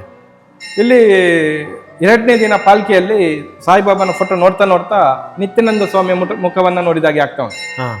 ಆಗ ನಮ್ಮ ಪಕ್ಕದಲ್ಲಿದ್ದವರಿಗೆ ಕೇಳ್ತೇನೆ, ಫೋಟೋ ಹೇಗೆ ಕಾಣ್ತಾ ಉಂಟು ಮಾರೆ? ಅವರು ನಿತ್ಯಾನಂದ ಸ್ವಾಮಿ ಅಂತ ಹೇಳಿದ್ರು, ನನ್ನ ಜೊತೆ ಇದ್ದವರು ಕೂಡ. ಅಲ್ಲಿಗೆ ಅದು ಮುಗೀತು, ಏನೋ ಒಂದು ಯೋಚನೆ ಮಾಡಿದ್ ಬಿಟ್ಟು. ಮರುದಿನ ಗುರುಪೂರ್ಣಿಮೆ. ಒಬ್ರು ಭಕ್ತರಿದ್ದಾರೆ ಮಂಗಳೂರಿನವರು, ಅವರದಷ್ಟು ಸಂಪರ್ಕ ನನಗೆಲ್ಲ. ಅವರು ನಿತ್ಯಾನಂದ ಸ್ವಾಮಿಯ ಜೀವಿತದ ಸಮಯದಲ್ಲಿ ಅವರ ಕುಟುಂಬಸ್ಥರ ಅವರ ಜೊತೆ ಸೇವೆ ಮಾಡಿದರು. ಹಾ. ಒಬ್ರು ಪೈ ಕುಟುಂಬ. ಅವ್ರೇನ್ ಮಾಡ್ತಾರೆ, ಬೆಳಿಗ್ಗೆ ಏನೋ ಅವರಿಗೆ ಪ್ರೇರಣೆ ಆಗುತ್ತೆ, ಗುರುಗಳನ್ನ ಭೇಟಿಯಾಗುವ, ಶಂಕರಪುರಕ್ಕೆ ಹೋಗುವ ಅಂತ ಹೇಳ್ತಾರೆ. ಮನೆಯಲ್ಲಿದ್ದಂಥ ಒಂದು ಫೋಟೋವನ್ನ ರ್ಯಾಪ್ ಮಾಡಿ ತರ್ತಾರೆ. ನಾನು 7-7:30 ಬರುವಾಗ ಅವರಲ್ಲಿ ಕಾಯ್ತಾ ಇದ್ದಾರೆ. ಏನಂತೇಳಿ ನನಗೊಂದು ಫೋಟೋ ಕೊಡ್ತಾರೆ ಉಡುಗೊರೆ. ಹಾ. ನಾನು ಅದನ್ನು ಓಪನ್ ಮಾಡಿದಾಗ ನಿತ್ಯಾನಂದ ಸ್ವಾಮಿ. ಓ. ನಿನ್ನೆ ಕಂಡಂತ ಮುಖಕ್ಕೂ ಹಾ. ಮರುದಿನ ನನ್ನ ಕೈಗೆ ಬಂದಂತ ಮುಖಕ್ಕೂ ಹೊಂದಾಣಿಕೆ ಇತ್ತು. ಇತ್ತು. ಹಾ. ನಾವು ಇಲ್ಲಿ ಅನೇಕ ವಸ್ತುಗಳು ಬರ್ತಾರೆ, ದೇವರಿಗೆ ಉಡುಗೊರೆಯಾಗಿ ಇರ್ತಾರೆ, ಬಾಬನಿಗೆ ಬೇರೆ ಬೇರೆ ತಂದಿರ್ತಾರೆ. ನಾವು ಇಲ್ಲಿ ಏನು ಇಟ್ಕೊಳ್ಳೋದಿಲ್ಲ, ಎಲ್ಲವನ್ನ ಯಾರಿಗೆ ತಲುಪಿಸ್ಬೇಕು ಅವರಿಗೆ ತಲುಪಿಸ್ತೀವಿ. ಹೇಗೆ ಅಂತ ಹೇಳಿದ್ರೆ, ಶಿರ್ಡಿಯಲ್ಲಿ ಸಾಯಿಬಾಬಾ ಅದೇ ರೀತಿ ಯಾವುದನ್ನು ಇಟ್ಕೊಳ್ಳಿಲ್ಲ, ಇಲ್ಲಿ ಕೂಡ ಅದೇ ರೀತಿ ಬಂದದನ್ನ ಮತ್ತೊಬ್ಬರಿಗೆ ಯಾರಿಗೆ ಹಂಚಿಕೊಳ್ಳೋದು, ನಾವು ಅದನ್ನು ನಾವು ಇಟ್ಕೊಳ್ಳೋದಿಲ್ಲ. ಆದರೆ ಈ ಫೋಟೋವನ್ನ ಅವತ್ತಿಂದ ಇವತ್ತಿನ ತನಕ ಮುಟ್ಲಿಕ್ಕೆ ಆಗಲಿಲ್ಲ ನಮ್ಗೆ. ಹೌದಲ್ವ? ಎಷ್ಟು ತೆಗಿಬೇಕಂತ ಹೇಳಿದ್ರು ಮತ್ತೆ ಎಲ್ಲಿ ಇರುತ್ತೆ, ಇರುತ್ತೆ. ಹಾ. ಹಾ. ಅದೊಂದು ಸಂಕಲ್ಪ ಇತ್ತು. ಇಲ್ಲಿ ಈ ಜಾಗ ನೋಡಿ, ಖಾಲಿ ಇದೆ ನೋಡಿ, ಹಾ. ಅದೇ. ಇಲ್ಲಿ ಮುಖ್ಯ ಪ್ರಾಣನ ಪೀಠ ಇತ್ತು, ಹಾ. ಹಾ. ಈ ಜಾಗದಲ್ಲಿ ಇತ್ತು. ಮುಖ್ಯ ಪ್ರಾಣ ಏನ್ ಮಾಡಿದ ಅಂತ ಹೇಳಿದ್ರೆ, ಮೊದಲೇ ನನ್ನನ್ನು ಸರಿಯಾದ ರೀತಿಯಲ್ಲಿ ಗೈಡ್ ಮಾಡಿದ್ದಾರೆ. ಮುಖ್ಯ ಪ್ರಾಣನನ್ನ ಸಾಯಿಬಾಬಾನ ಬಲಭಾಗದಲ್ಲಿ ಸ್ಥಾಪನೆ ಮಾಡೋದಂತ ಇತ್ತು. ಹ್ಮ್. ಇಲ್ಲೇನಾಯ್ತು, ರಾತ್ರಿ ಇನ್ನು ನಾನು ಮರುದಿನ ಇಲ್ಲಿಡಬೇಕು. ರಾತ್ರಿ ಮುಖ್ಯ ಪ್ರಾಣನ ಪ್ರೇರಣೆ ಆಗುತ್ತೆ, ನನಗೆ ಬಲ ಬೇಡ, ಎಡದಲ್ಲಿ ಇಡಬೇಕು. ನಾನು ಹೇಳಿದೆ, ನೀನು ಪ್ರಧಾನ ಅಲ್ಲ ಮಾರೆ, ಬಲದಲ್ಲಿ ಇಡ್ತೀನಿ. ಇಲ್ಲ, ನೀನು ಎಡದಲ್ಲಿ ಇಡ್ಬೇಕಂತ ಹೇಳಿದಾಗ ಪೀಠವನ್ನ ಇಟ್ಟದನ್ನ ಬದಲಾವಣೆ ಮಾಡ್ತೇವೆ. ಹಾ. ಮುಖ್ಯ ಪ್ರಾಣನ ಪ್ರೇರಣೆ ಪ್ರಕಾರ ಇಲ್ಲಿ ಸ್ಥಾಪನೆ ಮಾಡ್ತೀವಿ. ಹಾ. ಸ್ಥಾಪನೆ ಮಾಡಿ ಹಾ. ಕಾಲಗಳು ಕಳೆದಾಗೇನೆ, ಇಲ್ಲಿ ವೈಭೋಗಗಳು ನಡೆದಾಗೇನೆ ಕಾಲಭೈರವನ ಪ್ರತಿಷ್ಠಾಪನೆ ಆದಾಗೇನೆ ನನಗೆ ಸ್ವಲ್ಪ ಒಂಚೂರು ಆವೇಶ ಬರುತ್ತೆ. ಅದು ಜಾಸ್ತಿ ಆಗುತ್ತೆ. ಜಾಸ್ತಿ ಆದಾಗ ನನ್ನನ್ನು ಹಿಡಿದಿಡ್ಲಿಕ್ಕೆ ಆಗೋದಿಲ್ಲ ಇಲ್ಲಿ ಕೆಲವರಿಗೆ. ಅದು ನನಗೆ ಕಷ್ಟನೂ ಆಗ್ತಾ ಇತ್ತು. ಆಗ ನಾವು ಇಲ್ಲಿ ಪ್ರಯತ್ನ ಮಾಡ್ತಾ ಚಿಂತೆ ಮಾಡ್ತಾ ಒಂದಿನ ಪ್ರೇರಣೆ ಆಗುತ್ತೆ, ನನಗೆ ಹೊರಗೆ ಹೋಗ್ಬೇಕಂತ ಆಗುತ್ತೆ. ನಾನು ಹೇಳ್ತೀನಿ, ಹೊರಗೆ ಹೇಗೆ ಆಗೋದು, ಈಗಲೇ ಇದೆಲ್ಲ ಅಂತೇಳಿ ನಾವು ಇಲ್ಲ ಅಂತ ಹೇಳಿದಾಗ ಅದು ಸಮಸ್ಯೆ ಜಾಸ್ತಿ ಆಗುತ್ತೆ. ಕಡೆಗೆ ನಾವು ನಮ್ಮ ಭಕ್ತರೆಲ್ಲ ಸೇರಿಕೊಂಡು, ಸರಿ ನಿನ್ನ ಅಪ್ಪಣೆ ಪ್ರಕಾರ ಹೊರಗೆ ಇಡುವ, ಚಿಕ್ಕ ಗುಡಿ ಮಾಡಿರ್ತೀವಿ ನಿನ್ನನ್ನು ಅಂತೇಳಿ ಹಾಕ್ತೀವಿ. ಹೋದ ಬಾರಿ ಹನುಮ ಜಯಂತಿಗೆ ನಾವು ಸಂಕಲ್ಪ ಮಾಡ್ತೀವಿ, ಒಂದು 10 ಲಕ್ಷದೊಳಗೆ ಗುಡಿ ಮಾಡಿ ನಿನ್ನನ್ನು ಹೊರಗೆ ಇಡುವುದಂತೇಳಿ. ಇಲ್ಲಿ ಒಬ್ಬರು ಅಮ್ಮ ಬರ್ತಾರೆ, ತಾಯಿ ಬರ್ತಾರೆ, ಅವರು ಟೀಚರ್. ಅವರಿಗೊಂದು ಆವೇಶ ಬರುತ್ತೆ. ಅವ್ರಿಗೆ ಗೊತ್ತಿರುವುದಿಲ್ಲ, ಅವರು ಒಮ್ಮೆಲೆ ಬರ್ತಾರೆ, ಬೊಬ್ಬೆ ಹಾಕ್ತಾರೆ. ಇಲ್ಲಿ ಅವನನ್ನು ಗುಡಿಯಲ್ಲಿ ಇಡುವುದಲ್ಲ, ಅವನನ್ನು ದೈತ್ಯವಾಗಿ ನಿಲ್ಲಿಸಬೇಕಂತ ಹೇಳ್ತಾರೆ. ನಾನು ಹೇಳ್ತೀನಿ, 10 ಲಕ್ಷದ ಗುಡಿ ಮಾಡೋದೇ ಕಷ್ಟ, ಇನ್ನೊಂದು ಮೂರ್ತಿ ರೂಪದಲ್ಲಿ ಮಾಡಲಿಕ್ಕೆ ನನ್ನ ಹತ್ರ ಸಾಧ್ಯ ಇಲ್ಲ ಅಂತ ಹೇಳಿದ್ರೆ, ಇಲ್ಲ ಮಾಡಲೇಬೇಕಂತ ಹೇಳ್ತಾರೆ. ನಾವು ನೋಡುವ ಏನಾಗುತ್ತೆ ಅಂತ ಯೋಚನೆ ಮಾಡ್ತೀವಿ. ಅದೇ ದಿನ ರಂಗಪೂಜೆ ಇರುತ್ತೆ. ಇಲ್ಲಿ ಮುಖ್ಯ ಪ್ರಾಣನ ತಲೆಯಲ್ಲಿ ಹಿಂಗಾರವನ್ನು ಇಡ್ತೀವಿ. ಅದರಲ್ಲಿ ನಾವು ಹೇಳ್ತೀವಿ, ಹಿಂಗಾರ ತೆಗಿತೀವಿ, 11 ಬಂದರೆ ನಿನಗೆ ಮೂರ್ತಿ, ಇಲ್ದಿದ್ರೆ ಇಲ್ಲ. ಭಕ್ತರೆಲ್ಲ ಇರ್ತಾರೆ, ಪುರೋಹಿತರು ಇರ್ತಾರೆ. ತೆಗೆದಾಗ ನಾನೇ ಹೋಗಿ ತೆಗಿತೀನಿ, 11 ಬರುತ್ತೆ. ಆ ಸಂಕಲ್ಪದ ಪ್ರಕಾರ ಮೂರ್ತಿ ಆಗುತ್ತೆ. ಆ ಜಾಗ ಖಾಲಿ ಇತ್ತು, ಅಲ್ಲಿ ಏನೆಂಬುದೊಂದು ಪ್ರಶ್ನೆ ಇತ್ತು. ನಾನು ಹೇಳಿದೆ, ಅದು ಮುಂದಿನ ದಿನ ಗುರುಪೀಠ ಅಂತ ಆಗುತ್ತೆ, ಇರಲಿ, ಏನೋ ಒಂದು ಇರುತ್ತೆ, ಏನು ಇಡುವುದು ಬೇಡ ಅಂತ ಇದ್ವಿ. ಕಡೆಗೆ ಇಲ್ಲಿ ಒಂದು ಪ್ರೇರಣೆ ಆಗುತ್ತೆ, ಇದನ್ನು ಮೂರ್ತಿ ಪ್ರಕಾರದಲ್ಲಿ ಅಲ್ಲಿಡುವ ಅಂತ. ಈಗ ನಾಳ್ದು ನಾವು 65 kg ಮೂರ್ತಿ ಮಾಡಲಿಕ್ಕೆ ಹೇಳಿದ್ದು, ನಿತ್ಯಾನಂದ ಸ್ವಾಮಿ ಚಿಕ್ಕದು. ಆ ತಯಾರಿಸುವವರು 2 ಸರ್ತಿ ಮೂರ್ತಿ ತಯಾರು ಮಾಡಿದಾಗಲೂ ಉಡಿ ಆಯಿತು. ಮತ್ತೆ ನೀವು ಮಾಡಿ ಅಂತ ಹೇಳಿದಾಗ ಈಗ 200 kg ಆಗಿದೆ. ಓ 65 ಕೆಜಿಯಿಂದ 200 ಕೆಜಿ. ಓಕೆ. ಈಗ ಅದೇ ಜಾಗದಲ್ಲಿ ಪೀಠದಲ್ಲಿ ನಿತ್ಯಾನಂದ ಸ್ವಾಮಿ 200 ಕೆಜಿ ಕೆಜಿದ್ದು ಮೂರ್ತಿ ಕೂಡ ಆ ದಿನ ಪ್ರತಿಷ್ಠಾಪನೆ ಅಲ್ಲಿ ಆಗ್ಲಿಕ್ಕೆ ಪ್ರತಿಷ್ಠಾಪನೆ ಯಾವಾಗ ಆಗುತ್ತೆ ಅದು? ಅದು ಏಪ್ರಿಲ್ 31ರಿಂದ ಇಲ್ಲಿ ಕಾರ್ಯಕ್ರಮ ಇದೆ 3 ತಾರೀಕು ತನಕ. 2 ತಾರೀಕು ಗುರುವಾರ ದಿನ ಮೊದಲಿಗೆ ಬ್ರಾಹ್ಮಿ ಮುಹೂರ್ತದಲ್ಲಿ ನಿತ್ಯಾನಂದ ಸ್ವಾಮಿ ಪ್ರತಿಷ್ಠಾಪನೆ ಆಗುತ್ತೆ. ನಂತರ ಹೊರಗಡೆ ಮುಖ್ಯ ಪ್ರಾಣನ ಪ್ರತಿಷ್ಠಾಪನೆ ಕೂಡ ಇಲ್ಲಿ ನಡೀತದೆ. ಓಕೆ. ಯಾವುದೇ ರೀತಿಯ ವಾಸ್ತುವಿಗೆ ಆಗಿರ್ಬೋದು ಅಥವಾ ಜ್ಯೋತಿಷ್ಯಕ್ಕಾಗಿರ್ಬೋದು ಯಾವುದೇ ರೀತಿಯಲ್ಲಿ ಇಲ್ಲಿ ತನಕ ಮಾಡಲಿಲ್ಲ. ಇಷ್ಟು ದೊಡ್ಡ ಕ್ಷೇತ್ರ ಆದರೂ ಎಲ್ಲವೂ ನನ್ಗೆ ಗೊತ್ತಿಲ್ಲ ದೇವರೇ ಏನು ಮಾಡಬೇಕು ನೀನು ಹೇಳು, ಅವರು ಕೊಟ್ಟ ಸೂಚನೆಯನ್ನು ಮಾಡಿದೆ, ಚಾಚು ತಪ್ಪದೆ ಮಾಡಿದೆ. ಇವತ್ತು ಅಷ್ಟು ದೊಡ್ಡ ಮೂರ್ತಿಯನ್ನು ನಿಲ್ಲಿಸಬೇಕಾದರೂ ಪೀಠದ ಲೆಕ್ಕಾಚಾರ ಕೂಡ ದೇವರ ಪ್ರೇರಣೆಯಲ್ಲಿ ಮಾಡಿದೆ. ಪ್ರತಿಷ್ಠೆಗೆ ಇನ್ನು ಕೇವಲ ಒಂದು 20 ದಿನ ಮಾತ್ರ ಬಾಕಿ ಇದೆ. ನಾವು ನಿರೀಕ್ಷೆ ಮಾಡಿದಷ್ಟು ನಮಗೆ ಪ್ರೋತ್ಸಾಹ ಬರಲಿಲ್ಲ ಹಿಂದೂಗಳಲ್ಲಿ. ಹಾಗಾಗಿ ಈ ಮುಖಾಂತರ ಹೇಳೋದಷ್ಟೇ, ನಾನು ಹೆಚ್ಚಿಗೆ ಬೇಡ, ನೀವು ಲಕ್ಷ ಕೊಡೋದೇ ಬೇಡ, ನನಗೆ ಕೇವಲ 108 ರೂಪಾಯಿ ಕೊಟ್ಟರೆ ಸಾಕು. ಅವರ ಹೆಸರಲ್ಲಿ ಇಲ್ಲಿ ಪೂಜೆ ಆಗುತ್ತೆ. ಅವರ ರಾಶಿ ನಕ್ಷತ್ರವನ್ನು ಕೊಟ್ಟಾಗ ಇಲ್ಲಿ ನಿತ್ಯ ಒಂದಷ್ಟು ಜನರದ್ದು ಪೂಜೆ ಪ್ರತಿನಿತ್ಯ ನಡೀತದೆ. ಆಗ ನಾವು ಅವರ ಬಗ್ಗೆ ಪ್ರಾರ್ಥನೆ ಮಾಡಿ ಇಲ್ಲಿ ಪೂಜೆ ನಡೀತದೆ. ಹಾಗಾಗಿ 108 ರೂಪಾಯಿಯನ್ನು ನಾವು ಸ್ವೀಕಾರ ಮಾಡ್ತೀವಿ. ಇಲ್ಲ ನಮ್ಗೆ ಜಾಸ್ತಿ ಕೊಡಬೇಕು ಬೇಕು ಅಂತ ಹೇಳಿದ್ರೆ ಅದಕ್ಕೂ ಒಂದು ಅವಕಾಶ ಇದೆ, ಇಲ್ಲ ಅಂತ ಹೇಳೋದಿಲ್ಲ. ಇಲ್ಲಿ ಕೇವಲ ನೀವು 108 ರೂಪಾಯಿ ಕೊಟ್ಟಾಗ ಖಾಲಿ ಮೂರ್ತಿ ಸ್ಥಾಪನೆ ಮಾತ್ರ ಅಲ್ಲ, ಇಲ್ಲಿ ಅಷ್ಟು ಸಮಾಜ ಸೇವೆ ಕೂಡ ನಡೀತದೆ. ಕರೆಕ್ಟ್. ಈ ಒಂದು ಕ್ಷೇತ್ರದ ಬಗ್ಗೆ ನೋಡಿರುವ ಪ್ರಕಾರ ಕೋಟಿಗಿಂತಲೂ ಅಧಿಕವಾಗಿರುವಂತಹ ಸಮಾಜ ಸೇವೆಯನ್ನ ಮಾಡಿದ್ದಾರೆ. ರಸ್ತೆ ಬದಿಗಳಲ್ಲಿ ಸತ್ಯ ಪ್ರಾಣಿಗಳನ್ನ ತಂದು ಅಂತಿಮವಾದ ಕ್ರಿಯೆಯನ್ನ ಮಾಡ್ತಕ್ಕಂತ ಕ್ಷೇತ್ರ ಇದಾಗಿದೆ. ಕೊರೋನಾದ ಸಂದರ್ಭದಲ್ಲಿ ಊಟವನ್ನ ಹಂಚುವಂತಹ ಒಂದು ಕ್ಷೇತ್ರವಾಗಿದೆ. 1160 ಹೆಣ್ಣು ಮಕ್ಕಳಿಗೆ ಚಿನ್ನದ ಮೂಗುತಿಯನ್ನ ಇಲ್ಲಿ ಹಾಕಿದ್ವಿ. ಓಕೆ. ಇನ್ನು ಕೆಲವರು ಬರ್ತಾರೆ, ನಮ್ಗೆ ಮೂಗುತಿ ಕೊಡ್ಬೇಕಂತ ಹೇಳ್ತಾರೆ. ನಾವೇನ್ ಮಾಡ್ತೀವಿ, ನಮ್ಮದೇ ವ್ಯಕ್ತಿ ಹತ್ರ ಅವರಿಗೆ ಚುಚ್ಚುವಂತ ವ್ಯವಸ್ಥೆಯನ್ನು ಕೂಡ ಮಾಡ್ತೀವಿ. ಇಲ್ಲಿ ಪ್ರತಿನಿತ್ಯ ಬಂದವರಿಗೆ ಮೂಗುತಿ ಹೆಣ್ಣು ಮಕ್ಕಳಿಗೆ ಚಿನ್ನವನ್ನ ಪ್ರಸಾದವಾಗಿ ಕೊಡ್ತೇನೆ. ಮತ್ತೊಂದು ಸಂಕಲ್ಪ ಏನಿದೆ ಅಂತ ಹೇಳಿದ್ರೆ, ಇಲ್ಲಿ ಬರುವಂತಹ ಕಾಣಿಕೆಗಳನ್ನ ಈ ಸಾಯ್ತುತ್ತು ಈ ಅನ್ನ ಪ್ರಸಾದಕ್ಕೆ ನಾವು ವಿನಿಯೋಗ ಮಾಡಿದ್ರೆ ಇಲ್ಲಿ ಹರಕೆ ರೂಪದಲ್ಲಿ ಎಷ್ಟೇ ಚಿನ್ನ ಬರಲಿ, ಇನ್ನು ಮುಂದೆ ಕೂಡ ಚಿನ್ನ ಬರಲಿ, ಇದನ್ನ ನಮ್ಮ ಹಿಂದೂ ಹೆಣ್ಣು ಮಕ್ಕಳಿಗೆ ಪ್ರಸಾದ ರೂಪದಲ್ಲಿ ಕೊಡ್ಬೇಕೆಂಬುದಾಗಿ ನಾವು ಈ ಸಂಕಲ್ಪವನ್ನ ಮಾಡಿದ್ವಿ. 1160 ಮೂಗುತಿ ಇಲ್ಲಿ ಹಾಕಿದ್ರೆ ಬೇರೆ ಬೇರೆ ಕ್ಷೇತ್ರಗಳು ಪ್ರೇರಣೆಯಿಂದ ಒಂದು 3000ಕ್ಕೂ ಹೆಚ್ಚು ಮೂಗುತಿ ಅವರು ಹಾಕಿದ್ದಾರೆ.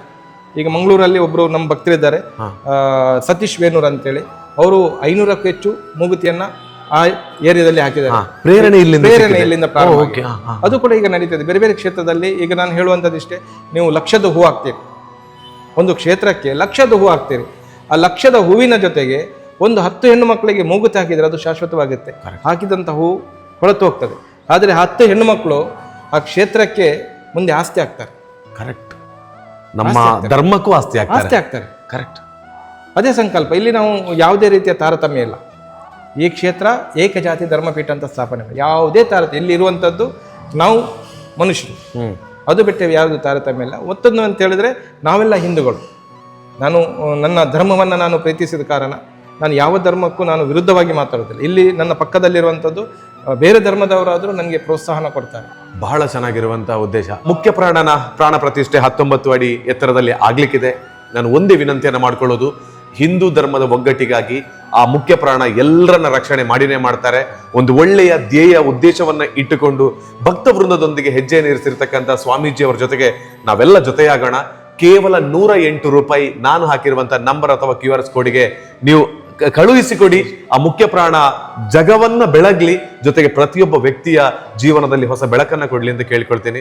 ಸ್ವಾಮಿಗಳೇ, ನಿಮಗೆ ಎಷ್ಟು ಧನ್ಯವಾದ ಸಲ್ಲಿಸಿದ್ರು ಕೂಡ ಕಡಿಮೆನೆ. ಬಹಳ ಅಮೂಲ್ಯವಾದ ಸಮಯವನ್ನು ನನ್ನ ಜೊತೆಗೆ ನೀವು ಕಳೆದಿದ್ದೀರಿ. ಈ ಕ್ಷೇತ್ರಕ್ಕೆ ಬಂದು ನಾನು ಕೂಡ ನಿಮ್ಮ ಜೊತೆಗೆ ಬೆರೆಯೋದಕ್ಕೆ ಅವಕಾಶ ಮಾಡಿಕೊಟ್ಟಿದ್ದೀರಿ. ಸಮಯ ಇದ್ದಾಗಲೆಲ್ಲ ನಾನು ಕೂಡ ಬರ್ತೇನೆ ಇಲ್ಲಿಗೆ. ಸೊ ಆ ಸಾಯಿಬಾಬನ, ಅಯ್ಯಪ್ಪ ಸ್ವಾಮಿಯ, ದುರ್ಗಾ ಮಾತೆಯ, ಹಾಗೇನೆ ಕಾಲಭೈರವನ, ಆಂಜನೇಯನ ಆಶೀರ್ವಾದ ಎಲ್ಲರ ಮೇಲೆ ಇರಲಿ. ನಿಮಗೂ ಸದಾಕಾಲ ಆಯುಷ್ಯ ಆರೋಗ್ಯವಾಗಿ ಕೊಡ್ಲಿ. ಇನ್ನಷ್ಟು ಸಾಮಾಜಿಕ ಕೆಲಸ ಮಾಡ್ಲಿಕ್ಕೆ ಶಕ್ತಿ ಕೊಡ್ಲಿ ಅಂತ ಕೇಳ್ತೀನಿ. ಇಲ್ಲದು ಕಥೆ ಇದೆ. ಓಕೆ.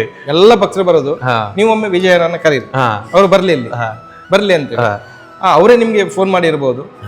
ನನ್ಗೂ ಒಂದಿತ್ತು, ನಿಮ್ಮ ಕಾರ್ಯಕ್ರಮಗಳನ್ನ ನೋಡಿದ್ದೇನೆ, ನೀವು ಕೊಡುವಂತಹ ಕಾರ್ಯಕ್ರಮ ಹೇಗಿತ್ತು ಅಂತೇಳಿ ಪ್ರಾಮಾಣಿಕವಾಗಿತ್ತು, ಹೃದಯದಿಂದ ಬರ್ತಿತ್ತು. ಅದು ನನಗೆ ಮೆಚ್ಚುಗೆ ಆಗ್ತಿತ್ತು. ಹಾಗೆ ಅನೇಕ ಯೂಟ್ಯೂಬರ್ಸ್ ಇಲ್ಲಿ ಬಂದಿದ್ದಾರೆ, ಅವರು ಕೂಡ ಪ್ರಾಮಾಣಿಕವಾಗಿ ಇಲ್ಲಿದ್ದು ವಿಚಾರಗಳನ್ನು ಜನರಿಗೆ ತಲುಪಿಸಿದ್ದಾರೆ. ಹಾಗಾಗಿ ಇತ್ತೀಚಿನ ದಿನಗಳಲ್ಲಿ ಸ್ವಲ್ಪ ಜನರಿಗೆ ವಿಚಾರಗಳು ಹೋಗ್ತಾ ಇದೆ. ಅದೇ ರೀತಿ ನೀವು ಇವತ್ತು ಈ ಕ್ಷೇತ್ರಕ್ಕೆ ಈ ಬಿಡುವಿಲ್ಲದ ಸಮಯದಲ್ಲಿಯೂ ನೀವು ಬಂದು ನನ್ನ ಜೊತೆ ಬೆರೆತು ಇಷ್ಟು ವಿಚಾರಗಳನ್ನು ನೀವು ತಿಳ್ಕೊಂಡು ತಾಳ್ಮೆಯನ್ನು ತಿಳ್ಕೊಂಡಿದ್ದೀರಿ. ಯಾಕಂತ ಹೇಳಿದ್ರೆ ಇವತ್ತು ಕಥೆಗಳನ್ನು ಕೇಳುವವರಿಲ್ಲ, ಆದರೆ ನೀವೆಲ್ಲ ಈ ವಿಚಾರಗಳನ್ನು ತಿಳ್ಕೊಂಡಿದ್ರಿ.